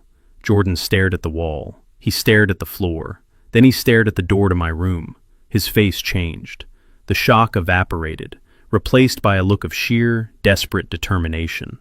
I have to call them, he said. Who? Emily asked. Terrence and Jasmine, he said. They have money. They are rich. They won't let him die. Not for money. They might hate me, but they won't let Dad die. He pulled out his phone. The screen was cracked from when he dropped it, but it still worked. He walked down the hallway, away from the noise of the ER, seeking a quiet corner to beg for my life. I strained to listen, my heart aching for him. This was the final test. The test not for Jordan, but for his siblings. I needed to know if there was any shred of humanity left in them. Jordan dialed Terrence first. I could hear his voice echoing off the tile walls. Terrence, pick up. It is Dad. He is at General Hospital. He is dying, Terrence. He needs surgery. It is his heart. There was a pause. Jordan listened. His posture slumped. $50,000, Jordan said. Yes, I know it is a lot, but he will die without it.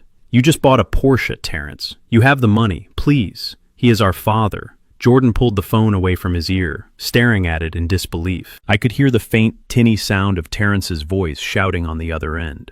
Liquid assets, Jordan repeated into the phone, his voice rising in anger. You are telling me your assets are tied up. You are telling me you can't transfer 50 grand to save Dad's life because the market is down. Are you insane? He paid for your house, Terrence. He paid for everything. He listened again, then he slammed his hand against the wall. Fine, Jordan shouted. Keep your money. I hope it keeps you warm at his funeral. He hung up. He was shaking. He didn't stop. He dialed Jasmine. Jasmine, it is Jordan. Dad is dying. We need money for surgery. Terrence said no. You have to help. He listened. His face went from angry to horrified. What do you mean let him go? Jordan whispered. He is not a dog, Jasmine. We don't just put him down because it is expensive. He is conscious. He is scared. He listened for another moment. Tears welled up in his eyes. A release. Jordan repeated her words, his voice trembling with rage. You think death is a release for him? Or is it a release for you? You are sick, Jasmine, both of you. You are rot. He hung up the phone. He stood there alone in the hallway of a public hospital, abandoned by his family with no money and a dying father. He looked at the phone in his hand as if he wanted to crush it. Then he took a deep breath. He wiped his face with his sleeve. He walked back toward Emily. What did they say? She asked, hoping against hope. They said no, Jordan said, his voice flat and dead. They said let him die. Oh my God, Emily sobbed. But I am not going to let him die, Jordan said. He walked past her, straight to the nurse's station. He grabbed a clipboard from the counter. Where can I get a loan? He asked the nurse. Not a bank loan, a fast loan. I know there are guys who come around here. I have seen them. The nurse looked at him, pity in her eyes. Sir, those are predatory lenders. The interest rates are 300%. They will take everything you have.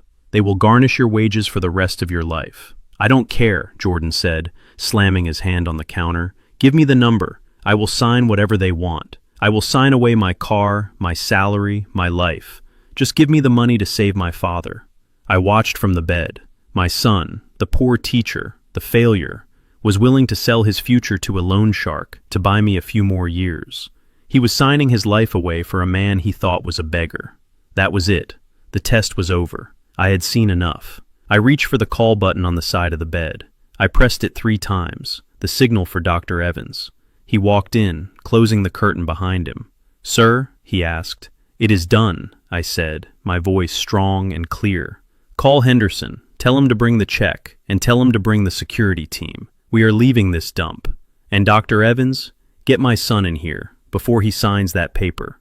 "Doctor." Evans nodded and hurried out. I sat up in the bed, ripping the sensors off my chest. The beeping of the monitor went flatline, but I wasn't dying. I was being reborn. And the wrath of Winston Carter was about to descend on this city like a hurricane. The crisis in the hospital room de-escalated with the calculated precision of a military operation. Dr. Evans played his part perfectly, stepping back from the ledge of immediate surgery, claiming my vitals had stabilized, just enough to postpone the operation for 24 hours.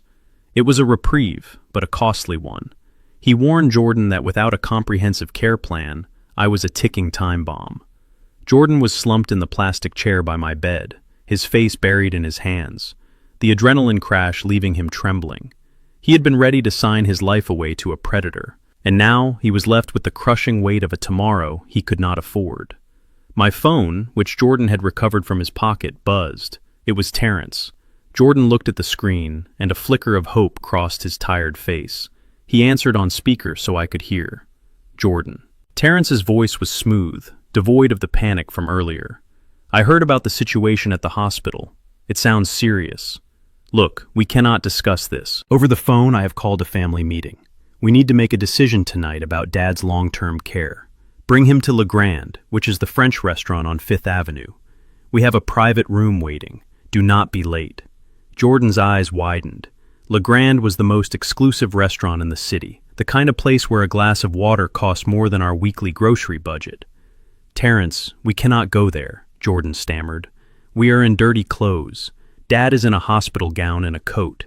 We don't have money for dinner." "Do not worry about the bill," Terrence said, his voice dripping with magnanimity. "It is taken care of. Just get him there. We are finally going to step up, Jordan. We are going to fix this." He hung up. Jordan looked at Emily, tears welling in his eyes. "They are going to help," he whispered. "They are finally going to help. They realized how close he came to dying, and they are stepping up." I said nothing. I let him have his hope.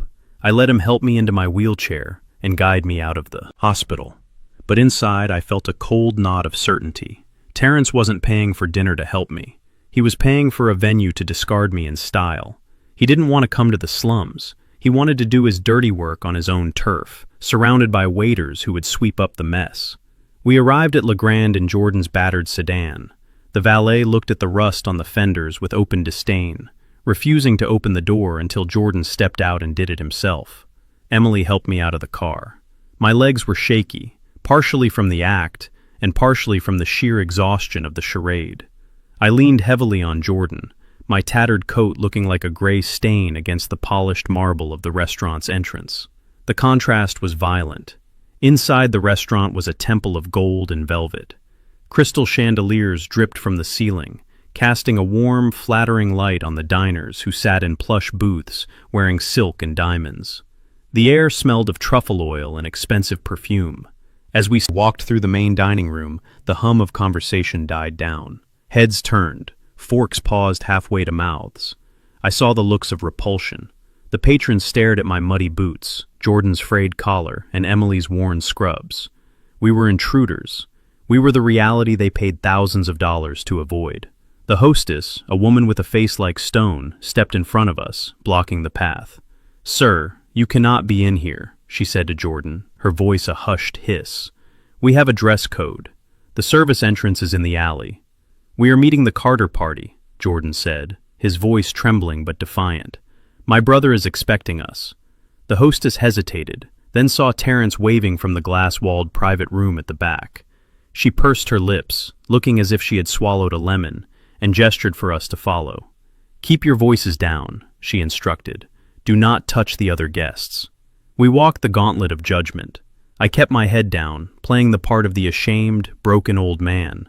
But my eyes were sharp, taking in every detail. When we reached the private room, the scene was set. Terrence and Victoria sat at the head of the table, sipping champagne. Jasmine and Hunter were on the right, picking at a tower of oysters on ice. They looked immaculate. They looked rich. They looked like vultures waiting for a carcass. "Well, you made it," Terrence said, not standing up, not offering a hand. He gestured vaguely to the empty chairs at the foot of the table. "Sit down. Try not to touch the tablecloths. They are Egyptian cotton." Jordan pulled out a chair for me and helped me sit. I slumped forward, letting my mouth hang open slightly, pretending to be dazed by medication. Emily sat next to me, her hand on my arm, protective and fierce. Jordan took the last seat, looking at the seafood tower with a mixture of hunger and hope. "So," Jordan said, his voice eager, "you said you have a plan. You said you were going to help." "Yes," Hunter said, wiping his mouth with a linen napkin. "We have a plan. We have been running the numbers, Jordan, and frankly, your approach is unsustainable. You are a teacher. You make pennies. You cannot support a man with Winston's medical needs. It is cruel to keep him in that tenement." "So what are you suggesting?" Jordan asked. Jasmine reached under the table and pulled out a thick document clipped to a plastic board. She slid it across the mahogany table toward Jordan. It wasn't a menu. It wasn't a check. It was a government form printed on cheap paper. The header read, "State Department of Indigent Care, Permanent Placement Application." "What is this?" Jordan asked, staring at the paper. "It is the solution," Jasmine said, her voice devoid of emotion. "It is a state-run facility for the homeless and indigent elderly. It is called Shady Pines. It is 2 hours north of here. It is a dormitory-style facility. They have a medical ward. They provide 3 meals a day and a bed. It is free, Jordan." Jordan picked up the paper, his hands shaking. He read the fine print. "This is a shelter," he said, his voice rising. "This is a warehouse for people with no families. It says here, residents surrender all personal rights. It says overcrowding is common. It says, Jasmine, this is a place where people go to die alone. It is a place where he will be fed," Hunter interrupted, his lawyer voice smooth and practicing. "It is the economic solution. You have no assets, Jordan. We have assets, but they are illiquid, tied up in investments. We cannot access cash right now. The market is volatile. This is the responsible choice. You want to put him in a shelter?" Jordan whispered, looking from one sibling to the other. "You invited us to a 5-star restaurant, eating oysters and drinking champagne to tell us you are dumping Dad in a state asylum." "It is not dumping him," Victoria chimed in, wrinkling her nose. "It is placing him. It is professional care. Look at him, Jordan. He is a mess. He is drooling. He is senile. He doesn't know where he is. He won't know the difference between a palace and a dormitory." "I do know where I am," I rasped, speaking for the first time. My voice was weak, dry as dust. "I am with my children." Terrence rolled his eyes. "Oh God, here comes the guilt trip." "Listen, Dad, sign the paper. The van is outside." "What van?" Emily asked. "The transport van," Terrence said, checking his watch. "We called them an hour ago. They are parked out back. They specialize in immediate intake. They will take him tonight, right now. He will have a bed by midnight. It is done." Jordan stood up, kicking his chair back. "You called a transport van before we even talked. You trapped us here." "Sit down, Jordan," Terrence barked, slamming his hand on the table. "You are being emotional. We are being practical. Do you have $50,000 for his surgery? No. Do you have money for rent? No. If you keep him, you will all starve. Is that what you want? Do you want to drag your wife down with you? Do you want to lose your job? Because I promise you, if you walk out of here with him, I will make that call to the superintendent tonight. You will be destitute." Jordan looked at me, agony in his eyes. He looked at Emily, who was weeping silently. He looked at the document. The pen was sitting on top of it, a sleek black Mont Blanc that probably cost more than Jordan's car. "Sign it, Dad," Hunter said, leaning forward, his eyes predatory. "It is for the best. It is the only way to save Jordan. You don't want to destroy your favorite son, do you? Be a man, Winston. Do the right thing and leave." I looked at the document. It was a death warrant. It was a final rejection signed in ink. They weren't just refusing to help me, they were erasing me. They were shipping me off to a place where I would be a number, a statistic forgotten. They were doing it over a dinner that cost $2,000. I looked at Jordan. I saw the fight draining out of him, not because he didn't love me, but because he was cornered. They had used his love for me as a weapon against him. They were forcing him to choose between my survival in a hellhole or our collective destruction on the street. I reached out a trembling hand. I took the pen. My fingers felt cold against the metal. I looked at Terrence. He was smiling. A small, victorious smile. He thought he was had won. He thought he had solved the problem. "Is this what you want, son?" I whispered, looking him in the eye. "It is what is necessary," Terrence said, pouring himself another glass of champagne. "Just sign it, Dad, and then you can go." I lowered the pen to the paper. I pressed the nib against the signature line. The ink bled slightly into the cheap paper, creating a small black dot. I took a breath. I let my hand shake. I let the silence stretch until it was almost unbearable. Then I stopped. I lifted the pen. I looked at the nib, shiny and black. "No," Jordan said, his voice a broken sob. "Dad, don't." I looked at Jordan, and then I looked at Terrence. And then for the first time in 3 days, I sat up straight. I rolled my shoulders back. I stopped the shaking. I let the mask of the senile, broken old man slip away just enough to reveal the shark beneath. I placed the pen gently on the table. "No," I said. My voice wasn't raspy anymore. It was deep. It was resonant. It was the voice that had commanded boardrooms for 40 years. "What did you say?" Hunter asked, frowning. I said no. I stood up, pushing the wheelchair back. I stood on my own 2 feet, steady and strong. I looked at the oysters. I looked at the champagne. I looked at my children. "I am not signing this," I said, "and I am not going to Shady Pines. But Terrence, you are right about one thing. Someone is leaving in a van tonight, but it isn't going to be me." The door to the private room burst open. It wasn't a waiter. It wasn't the transport driver. It was Henderson, flanked by 4 private security officers wearing tactical gear. He walked in carrying a leather briefcase, his face set in a grim line. "Good evening, Mr. Carter," Henderson said, ignoring the others completely. "Your helicopter is waiting at the helipad. The transfer of assets is complete. We are ready when you are." The room went dead silent. Terrence dropped his glass. It shattered, the sound exploding like a gunshot in the quiet room. But no one looked at the glass. They were all looking at me, looking at the man who had just stood up from the dead. The sound of paper tearing was not loud, but in that silent, suffocating room, it sounded like a gunshot. Jordan did not just rip the form, he destroyed it. He grabbed the clipboard from the table and tore the document into 2 pieces, then 4, then 8, until the state seal and the fine print about surrendering rights were nothing but confetti raining down onto the pristine Egyptian cotton tablecloth. He stood there, panting, his chest heaving, his eyes burning with a fire that seemed to consume the last of his fear. He looked at Terrence and then at Jasmine, and finally he rested his gaze on Hunter, who was still leaning forward with that predatory smirk plastered on his face. "I am not signing it," Jordan said, his voice low and vibrating with intensity. "And neither is he. You think you can bully us because we are broke? You think you can throw him away like he is garbage just because his pockets are empty? You are wrong." Hunter laughed a dry sound that scraped against my nerves like sandpaper. He shook his head, looking at Jordan with the kind of pity one might reserve for a slow child. "Oh, Jordan," Hunter said, leaning back in his chair and crossing his arms over his expensive suit. "You are so dramatic. Look at the mess you made. Now someone has to clean that up. And for what? A symbolic gesture.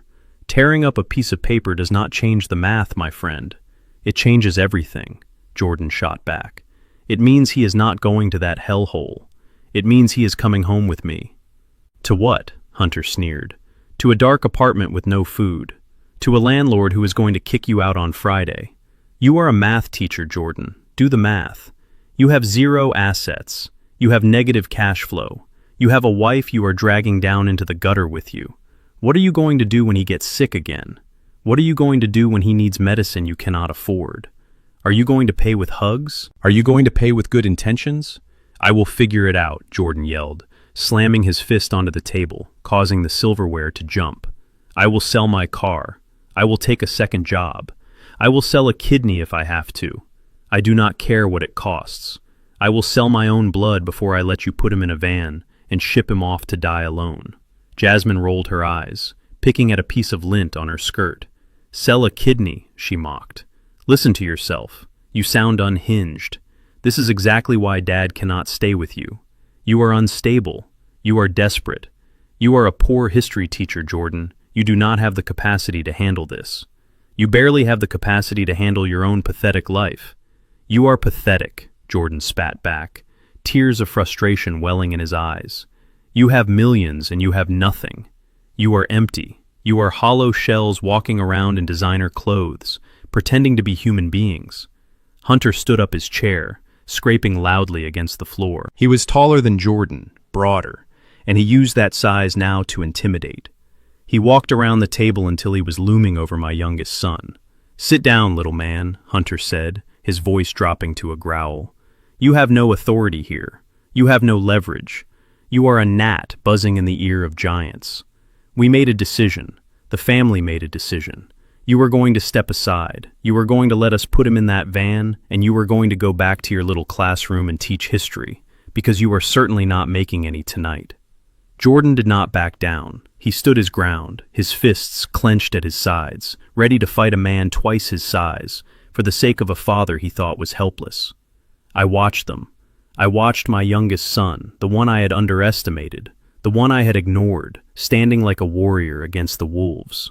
And then I watched the wolves laughing at him. I saw Terrence pouring himself another glass of wine, shaking his head with amusement. I saw Victoria checking her phone, bored by the drama. I saw Jasmine looking at her reflection in a spoon. They were not just cruel, they were indifferent. And that indifference was the final straw. It was the spark that ignited the fuel I had been gathering for 3 days. The coldness in my chest vanished, replaced by a heat so intense it felt like a furnace. The time for tests was over. The time for suffering was done. I stopped shaking. It was a conscious decision, a physical command I sent to every muscle in my body. The tremors in my hands ceased. The slump in my shoulders evaporated. The weakness in my neck disappeared. I took a deep breath, filling my lungs with the air that smelled of expensive food and rot. I let the air out slowly, and with it went the persona of Winston, the broken old man. I sat up straight. My spine snapped into alignment. I lifted my head. My eyes, which had been dull and watery for the past 72 hours, cleared instantly. They became sharp-focused and hard as diamonds. I looked at Hunter, who was still looming over Jordan. I looked at Terrence, who was raising his glass to his lips. Enough. The word was not shouted. It was not screamed. It was spoken at a normal volume, but it carried the weight of a gavel striking a sound block. It cut through the tension in the room like a razor blade. Hunter stopped mid-sentence. He turned his head slowly, frowning, confused by the change in tone. Jordan looked down at me, his eyes wide, expecting to see me collapsing again. "Dad," Jordan whispered, "are you okay?" I did not answer him. Not yet. I did not look at him. I kept my eyes fixed on Terrence. I reached out my hand. My movement was fluid, precise, and steady. There was no tremor. There was no hesitation. I reached across the white tablecloth and wrapped my fingers around the stem of the crystal wine glass sitting in front of Terrence. It was a glass of Chateau Margaux, a vintage I had introduced him to 10 years ago, a wine that cost $600 a bottle, a wine meant to be savored by people who understood value. Terrence froze the glass halfway to his mouth. He looked at my hand. He looked at the grip. It was not the grip of a frail old man. It was the grip of a man who built skyscrapers. It was the grip of a man who crushed competitors. "Dad, what are you doing?" Terrence asked, his voice wavering slightly, a flicker of unease crossing his face. I pulled the glass from his hand. He let it go, too stunned to resist. I held it up to the light, swirling the deep red liquid. I watched the legs of the wine run down the side of the glass. I stood up. I did not struggle to stand. I did not use the table for support. I stood up with the power and grace of a man in his prime. I towered over the table. I seemed to grow in height, filling the room with a presence that had been dormant for too long. The atmosphere in the private room shifted violently. The air became thin. The temperature seemed to drop 10 degrees. Jasmine dropped her fork. It clattered loudly onto her plate. Victoria looked up from her phone, her mouth falling open. Hunter stepped back from Jordan, instinctively sensing a threat he could not identify. "You boys have forgotten something I said." My voice was deep, resonant, the voice that had closed billion-dollar deals. "You forgot who built the table you are sitting at." Winston. Victoria squeaked. "What is happening? Why are you standing like that?" I ignored her. I turned my gaze to Terrence. He was sitting there, looking up at me, and for the first time, I saw genuine fear in his eyes. He saw it. He saw the father he remembered. He saw the Titan, and he could not understand how the beggar had vanished so quickly. You sit there drinking my wine, spending my money, breathing my air, and you dare to throw me away like a used napkin, I said softly. You look at your brother, a man who has more integrity in his little finger than you have in your entire body, and you mock him. You mock him for being poor. You mock him for having a heart. Dad, you are confusing me, Terrence stammered, standing up his chair, sliding back. You are sick. You need to sit down. You are having an episode. I am not having an episode, I said, stepping closer to him. I am having a moment of clarity. I watched you, Terrence. I watched you for 3 days. I gave you every chance. I begged you. I pleaded with you. I gave you the opportunity to be a son, and you chose to be a parasite. I looked at the wine in the glass, the rich, dark, red liquid. You like the finer things, I said. You like the taste of success, but you never earned it. You never bled for it. You just drank it. I did not yell. I did not scream. I simply flicked my wrist. The wine flew out of the glass in a perfect crimson arc. It hit Terrence square in the face. It splashed over his expensive silk tie. It soaked into his white Egyptian cotton shirt, turning it the color of a fresh wound. It dripped from his nose and chin, ruining the perfect image he had cultivated so carefully. The room went dead silent. The only sound was the drip, drip, drip of the wine hitting the floor. Terrence stood there frozen, his eyes squeezed shut, the liquid running down his face. The shock was absolute. No one had ever dared to touch him. No one had ever dared to disrespect him, especially not the father he thought he owned. Then the shock turned to rage, pure, unadulterated rage. His eyes snapped open and they were wild. He wiped the wine from his eyes, smearing it across his cheeks like war paint. "You crazy old bastard," he screamed. He lunged. He didn't think. He didn't calculate. He just reacted. He threw himself across the table, his hands reaching for my throat, his face twisted into a mask of violence. He wanted to hurt me. He wanted to crush the source of his humiliation. Jordan shouted, diving forward to intercept him, but he was too far away. I didn't move. I didn't flinch. I stood my ground, holding the empty glass, my eyes locked on my son's face as he flew toward me. I wasn't afraid.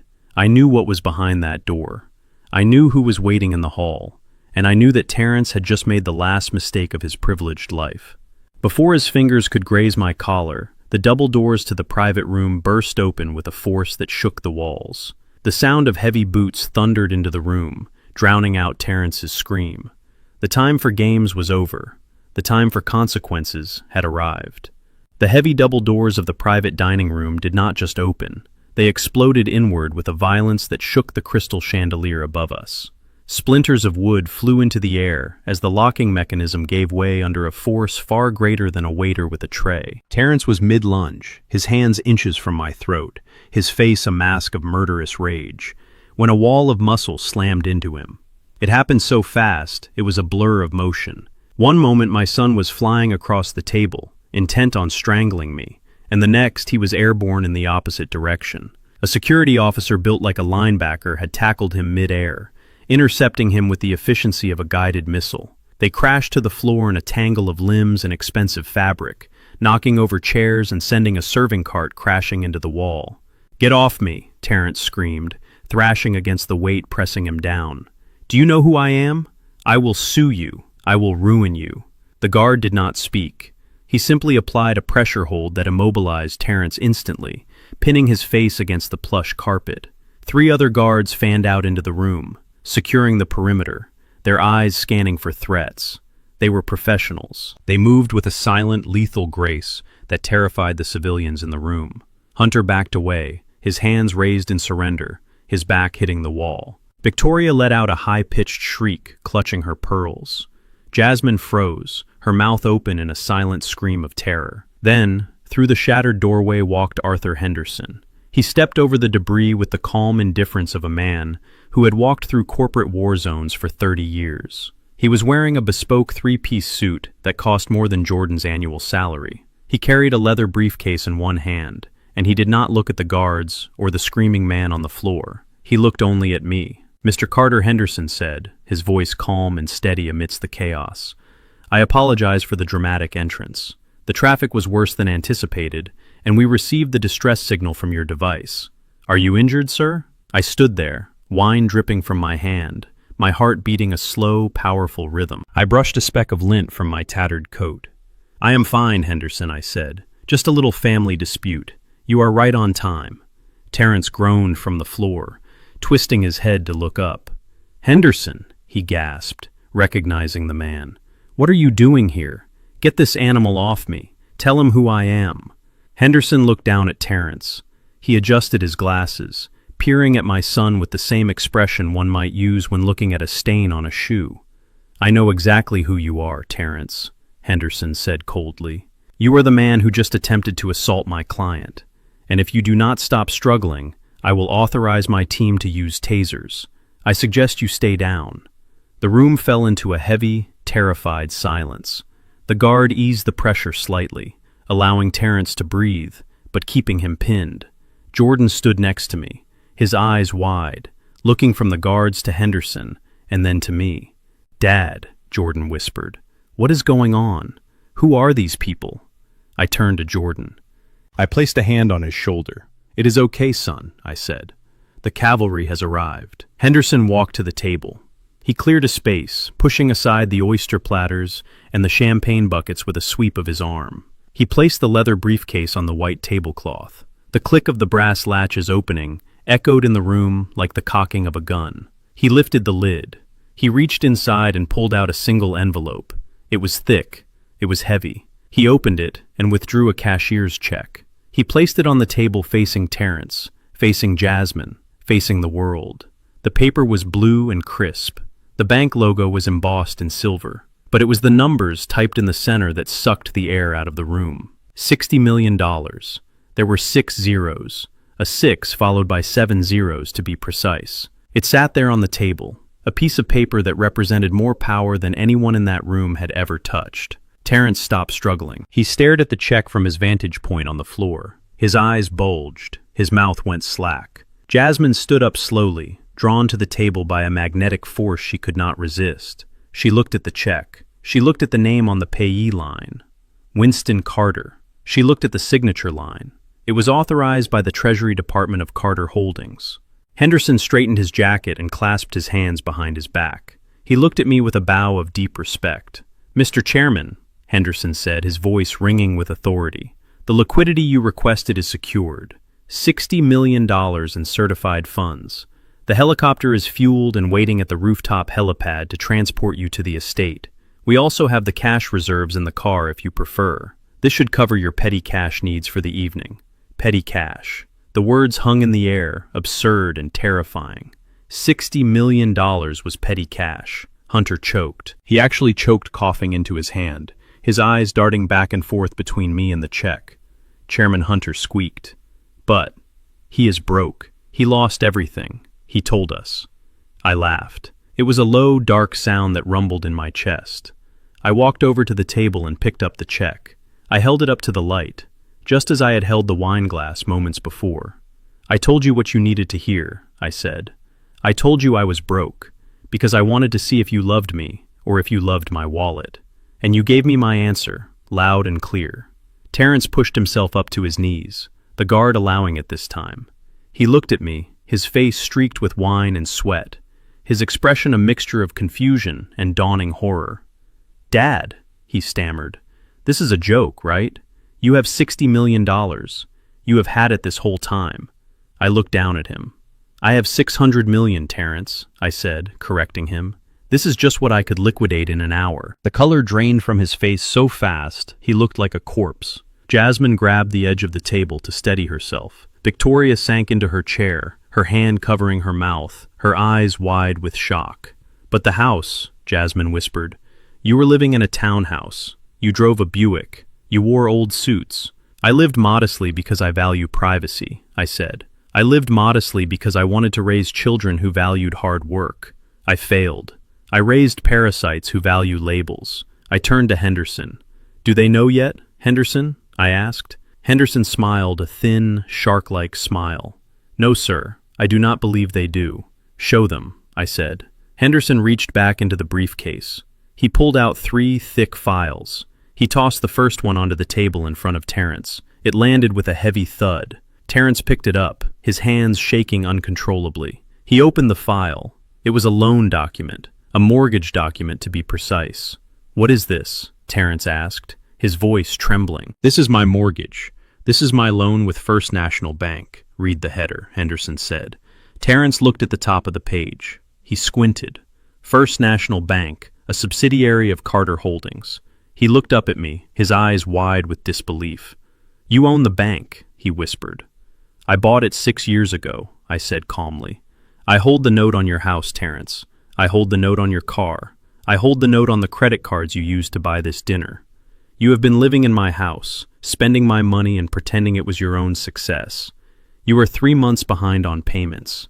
As of this morning, I have instructed the foreclosure department to accelerate the process. You are trespassing on my property." Terrence dropped the file. He looked like he was going to be sick. Henderson tossed the second file toward Jasmine. It slid across the table, knocking over a salt shaker. "Open it," Henderson commanded. Jasmine opened the folder. It contained employment contract. It contained the deed to the office building she worked in. "Carter Luxury Real Estate Group," Henderson said. "Who did you think the silent partner was, Jasmine? Who do you think paid for the lease on that office tower?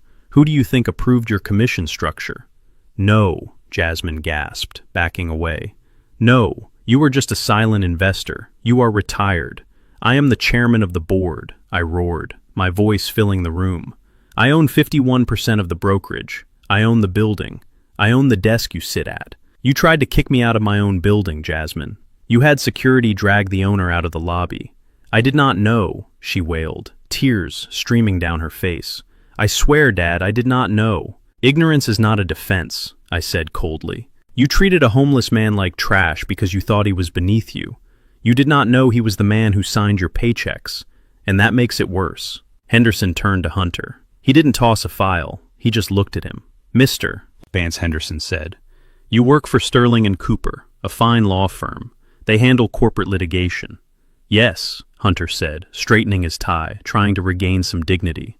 "I am a junior partner." "Sterling and Cooper represents Carter Holdings in all liability matters," Henderson said. "We are their largest client. We account for 40% of their billable hours. I spoke to the managing partner, Mr. Sterling, about 10 minutes ago. I informed him that one of his junior partners insulted the chairman of Carter Holdings, threw $50 at him in an alleyway, and attempted to coerce him into a state facility." Hunter's face went gray. "Mr. Sterling was very disappointed," Henderson continued. "He asked me to inform you that your security badge has been deactivated. You are to clear out your desk by morning. Security will escort you." "Fired," Hunter whispered. "I am fired." "You are finished," I corrected him. "You are done in this city. No one will hire the lawyer who tried to commit his billionaire client to a homeless shelter." I looked at them, my family, the wolves. They were not wolves anymore. They were sheep. They were shorn, shivering, naked sheep, realizing for the first time that the winter was coming, and they had no wool. They had lived their entire adult lives standing on a platform I had built, believing they were flying. They didn't realize I was the one holding them up, and now I had just let go. The silence in the room was heavy, broken only by the soft sobbing of Victoria. Jordan was still standing next to me, his hand gripping my arm. He was looking at me with a mixture of awe and confusion. He didn't care about the money. I could see it in his eyes. He was just trying to reconcile the father he knew with the titan standing before him. "Dad," Jordan said softly, "is it true? Do you really own all of this?" I turned to him. My face softened. The anger that I had directed at the others evaporated when I looked at my youngest son. "Yes, son," I said, "it is true. I built it for you. I built it for all of you, but I made a mistake. I gave them too much too soon. I forgot to teach them the value of the struggle." I reached out and took the check from the table. I held it in my hand. "But you," I said, "you learned it on your own. You learned it in that cold apartment. You learned it when you tried to sell your wedding ring to feed me." I turned back to the others. They were watching me, watching the check. Hope flickered in their eyes. They thought, Maybe, just maybe, I would use it to save them. They thought I would bail them out one last time. I ripped the check in half. The sound was louder than the tearing of the intake form. Terrence gasped. Jasmine let out a little scream. I handed the torn pieces to Henderson. "Deposit this back into the charitable trust," I said. "We won't be needing it for petty cash." I looked at Terrence. "You wanted me to leave," I said. "You called a van. You wanted me out of your life. Well, congratulations, son. You got your wish. I am leaving." I turned to Jordan. "Get Emily," I said. "We are going." "Going where?" Jordan asked, dazed. "Home," I said. "To my home. The real one. And you were coming with me. Bring the rings, Jordan. We have a stop to make on the way." I walked toward the door, the guards parting to let me through. Henderson followed close behind. I didn't look back at Terrence or Jasmine. I didn't look back at the ruin I had left behind. I walked out of the restaurant, my head high, leaving the wolves to devour each other in the wreckage of their own greed. The payoff had arrived, and it was sweeter than any wine Terrence had ever tasted. The transformation in the room was instant and sickening. It was as if a director had yelled, "Cut," and the actors had swapped scripts entirely. The moment the reality of my wealth and power settled over them, the wolves shed their fangs and tried to don the wool of innocent lambs. The silence that had followed the revelation was broken, not by anger, but by the desperate scrambling sounds of my children trying to rewrite history in real time. Terrence, who moments ago had been ready to physically assault me, dragged himself across the carpet on his knees. His expensive suit was stained with the wine I had thrown, and his face was streaked with sweat and tears. But he did not care about his dignity anymore. He cared about survival. He reached for the hem of my coat, his hands trembling violently. "Dad, please," he choked out, his voice cracking into a high-pitched whine. "You have to understand. We were under so much pressure. The market has been brutal. The investors were breathing down my neck. I didn't know it was you. I didn't know you owned the bank. If I had known, I would have never treated you like that." I stepped back, pulling my coat from his grasp, as if his touch burned. "So it would have been acceptable to treat a stranger that way?" I asked, my voice icy. "It would have been acceptable to throw a broke old man into a van if he wasn't signing your paychecks." "No, Dad. No, that is not what I meant," Terrence stammered, wiping his nose with his silk sleeve. "We were trying to help you. The state facility. We thought it was the best place, because we couldn't provide the care you needed. We did it out of love, Dad. We were trying to protect you from your own poverty.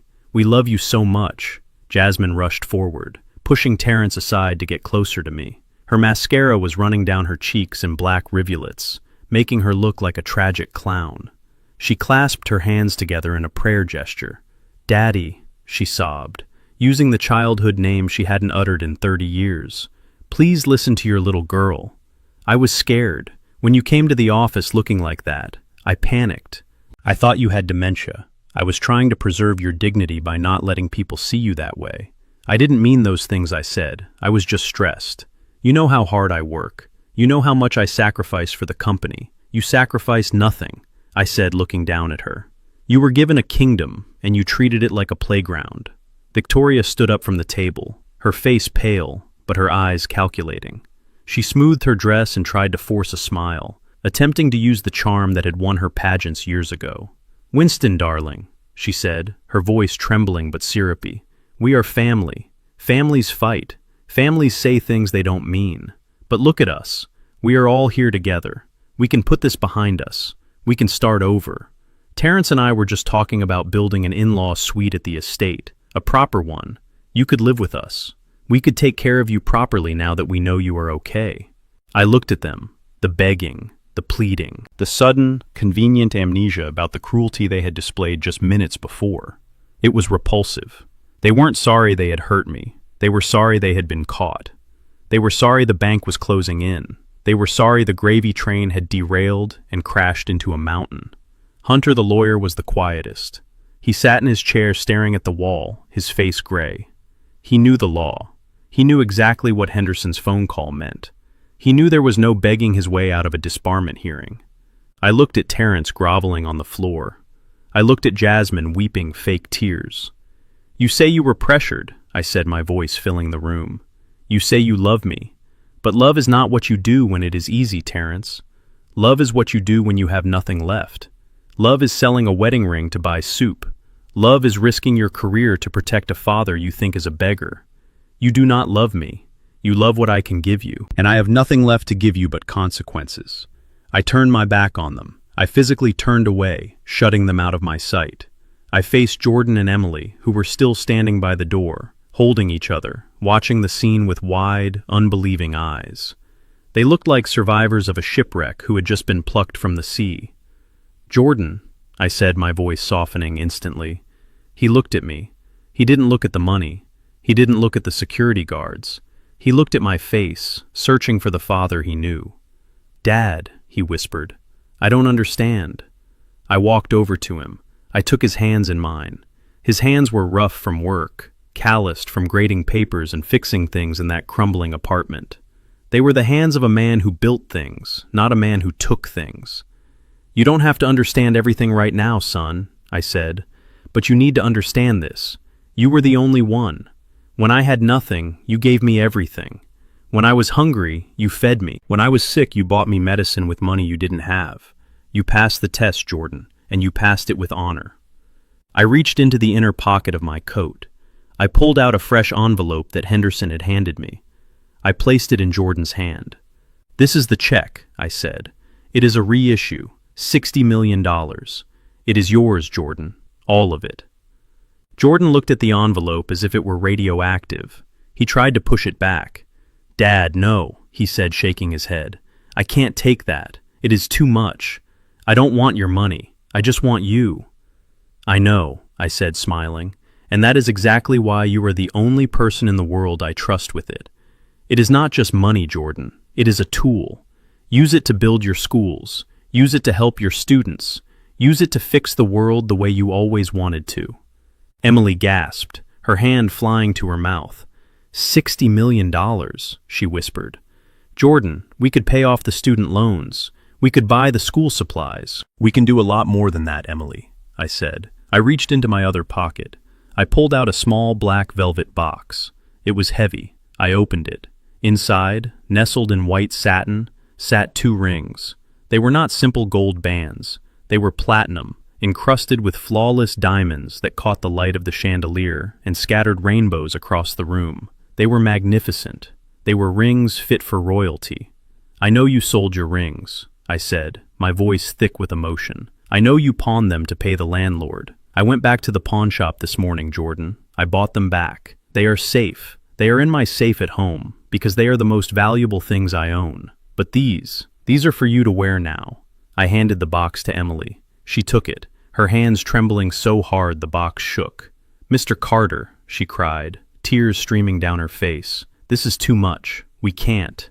"You can," I said firmly. "You earned them. You earned them 1,000 times over. You showed me that loyalty is rare and precious. Wear them and remember that you are the heart of this family." I turned back to the room. I raised my voice so everyone could hear. "As of this moment, I am restructuring my estate. The trust funds are dissolved. The properties are being transferred. Jordan Carter is my sole heir. He is the new CEO of the Carter Foundation. He controls the assets. He controls the future." Terrence let out a sound like a wounded animal. "No," he wailed. "You can't do that. I am the eldest. It is my birthright." "Your birthright was opportunity," I said without looking at him. "And you squandered it." I signaled to Henderson. He stepped forward, opening his briefcase again. He pulled out a tablet and tapped the screen a few times. The sound was distinct, a digital finality. "It is done, sir," Henderson said. "Good," I said. "Now remove the trash." I turned to face my other children one last time. The time for mercy had passed. The time for justice had arrived. I looked at Terrence, who was still on his knees, but now he wasn't begging. He was staring at the floor in defeated silence. I looked at Jasmine, who was clutching the edge of the table, her knuckles white. I looked at Hunter, who was furiously typing on his phone, probably trying to save his career, which was already dead. "Henderson, execute the orders I commanded." Henderson cleared his throat.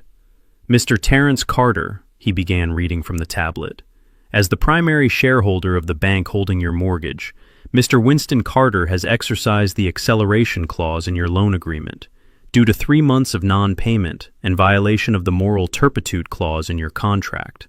The foreclosure is effective immediately. The locks on your estate are being changed as we speak. Security teams are currently removing your personal effects to a storage facility. You have 24 hours to collect them, or they will be auctioned to cover your outstanding debts." Terrence looked up, his eyes hollow. "My house," he whispered. "You took my house." "It was never your house," I said coldly. "It was the bank's house, and now the bank is taking it back. Your accounts have been frozen to cover the legal fees and the outstanding loans you took against the company assets. You are bankrupt, Terrence. You have nothing." Henderson turned to Jasmine. "Mrs. Jasmine Vance," he said, "the Carter Real Estate Group has terminated your contract, effective immediately, for gross misconduct and violation of fiduciary duty. Your license is being reported to the State Board for review. You are barred from entering any Carter properties, including your former office. Security is waiting to escort you from the premises if you attempt to return. Furthermore, the lease on your luxury apartment has been terminated by the owner, who happens to be a subsidiary of Carter Holdings. You have until noon tomorrow to vacate." Jasmine screamed. It was a raw, primal sound of rage. "You can't do this," she yelled, lunging toward me. "I will sue you. I will take everything. You will take nothing," I roared, stepping forward and making her flinch back. "You have no money for lawyers, Jasmine. You have no leverage. You have no reputation. You are done." Finally, Henderson looked at Hunter. "Mr. Vance, you have already received the notification from your firm, but Mr. Carter would like to add that he has filed a formal complaint with the Bar Association regarding your attempt to coerce a senior citizen into signing away his rights while under duress. We have the document you tried to make him sign. We have witnesses. You will be lucky if you avoid prison time, Hunter. You will certainly never practice law again." Hunter dropped his phone. It clattered to the floor, echoing the sound of his life falling apart. "Security," I said, raising my hand. The 4 guards who had been standing at the perimeter stepped forward. They moved with efficiency and speed. 2 of them grabbed Terrence, hauling him up by his armpits. He didn't fight. He went limp, his legs dragging on the carpet. "Get your hands off me," Jasmine shrieked, as a guard took her arm. "Do you know who I am?" "You are nobody," the guard said, pushing her toward the door. Victoria tried to grab her purse, but Henderson stopped her. "That bag was purchased with a company credit card, Mrs. Carter," Henderson said. "It remains here." Victoria let go of the bag, crying hysterically. They were herded toward the shattered doors like cattle. The patrons in the restaurant, who had watched the entire scene in stunned silence, parted ways to let them pass. There was no pity in the room, only the cold, hard realization that justice had been served. I watched them go. I watched my firstborn son, the boy I had held in my arms, dragged out of my life. I watched my daughter, who I had walked down the aisle, pushed out into the night. It hurt.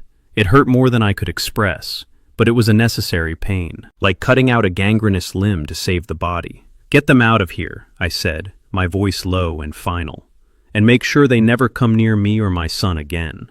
The doors swung shut behind them, leaving only silence in their wake. I turned to Jordan and Emily. They were holding the check and the ring box, looking at me with awe. "Let's go home," I said to them. "I have a car waiting. And Jordan, we are stopping for pizza. I am starving, and I believe you owe me a dinner that doesn't involve beans." Jordan laughed, a wet, tearful sound. "Pizza sounds good, Dad," he said. We walked out of the restaurant together, leaving the wreckage of the past behind us, ready to build a future that was based on something real. The fall from grace is not a straight line. It is a jagged cliff face that tears you apart on the way down. For Terrence and Jasmine, hitting the bottom was not just painful, it was a masterclass in irony. 30 days ago, they were sipping champagne and planning my exile to a state facility. Today, Terrence is pouring coffee for truck drivers at a 24-hour diner on the edge of the interstate. I went to see him once from a distance, sitting in the back of my tinted sedan.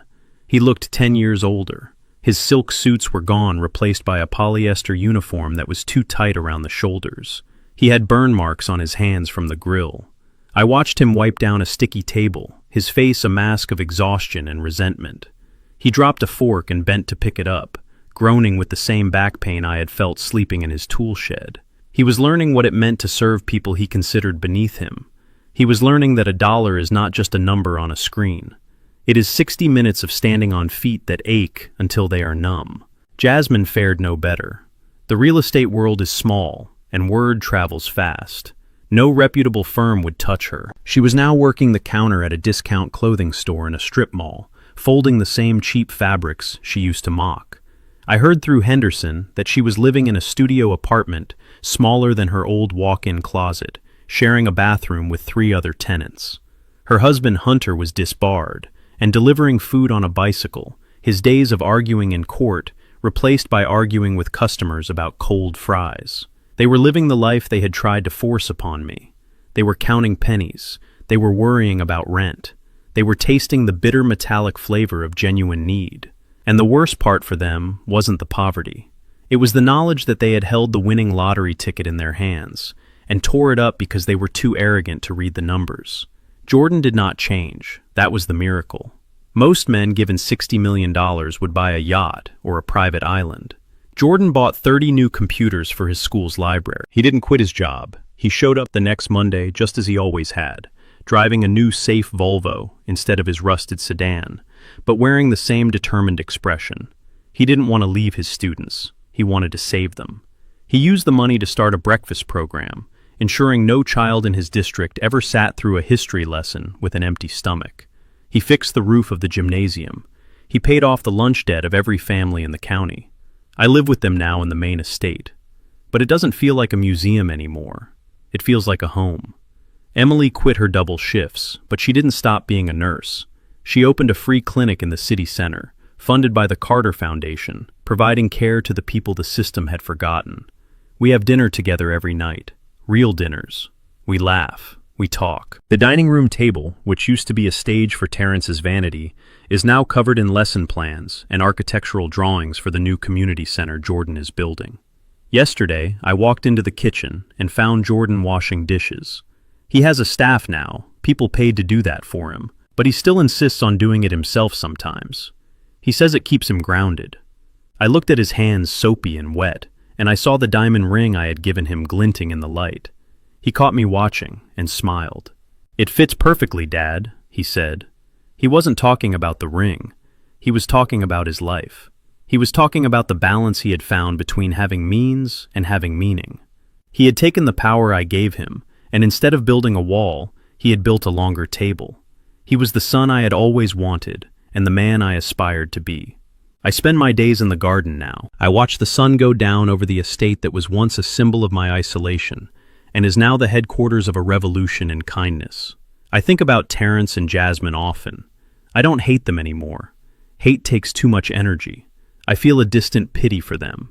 They are on a journey now, a hard one, but a necessary one. Maybe one day, when they have scrubbed enough floors and folded enough shirts, they will understand. Maybe they will learn that you cannot look down on people you depend on. Maybe they will find their own redemption in the sweat of their brow. But until then, I have a legacy to build. Not a legacy of gold bars and stock options, but a legacy of character. I look at my life and I realize that the greatest investment I ever made wasn't in tech or real estate. It was in the boy who opened the door when I had nothing. Money is a strange thing. It is like water. It can quench your thirst, or it can drown you. It takes the shape of the container it is poured into. In Terrence, it became poison. In Jordan, it became life. To everyone watching this, I want to leave you with one thought. The people you step on to get to the top are the same people who will be waiting for you when you fall. And you will fall. Everyone does eventually. So, build your foundation on something stronger than cash. Build it on loyalty. Build it on truth. And never, ever underestimate the quiet person in the corner. They might just be the one holding the keys to the kingdom. My name is Winston Carter. I was a billionaire who pretended to be a beggar. And in doing so, I found the only thing that really matters. I found my son. Thank you for listening to my story. If you enjoyed this journey, please like this video and share it with someone who needs a reminder about what truly matters. And don't forget to subscribe. I have a lot more work to do, and I would love for you to be a part of it. Until next time, take care of each other. Through this ordeal, I discovered that adversity is the ultimate truth serum. Wealth can build mansions, but it cannot build character. My children, who possessed everything, gave me nothing but contempt, while the son who had nothing offered me his very survival. This journey proved that true family is not defined by bloodlines or inheritances, but by who stands beside you when the storm hits. If you measure your worth by your bank account, you will always be poor. But if you measure it by the love and loyalty you cultivate, you are richer than any king. That is the only legacy worth leaving. If this story resonated with you, please hit the like button and subscribe for more stories about justice and redemption. Let me know in the comments, what would you have done in Jordan's place?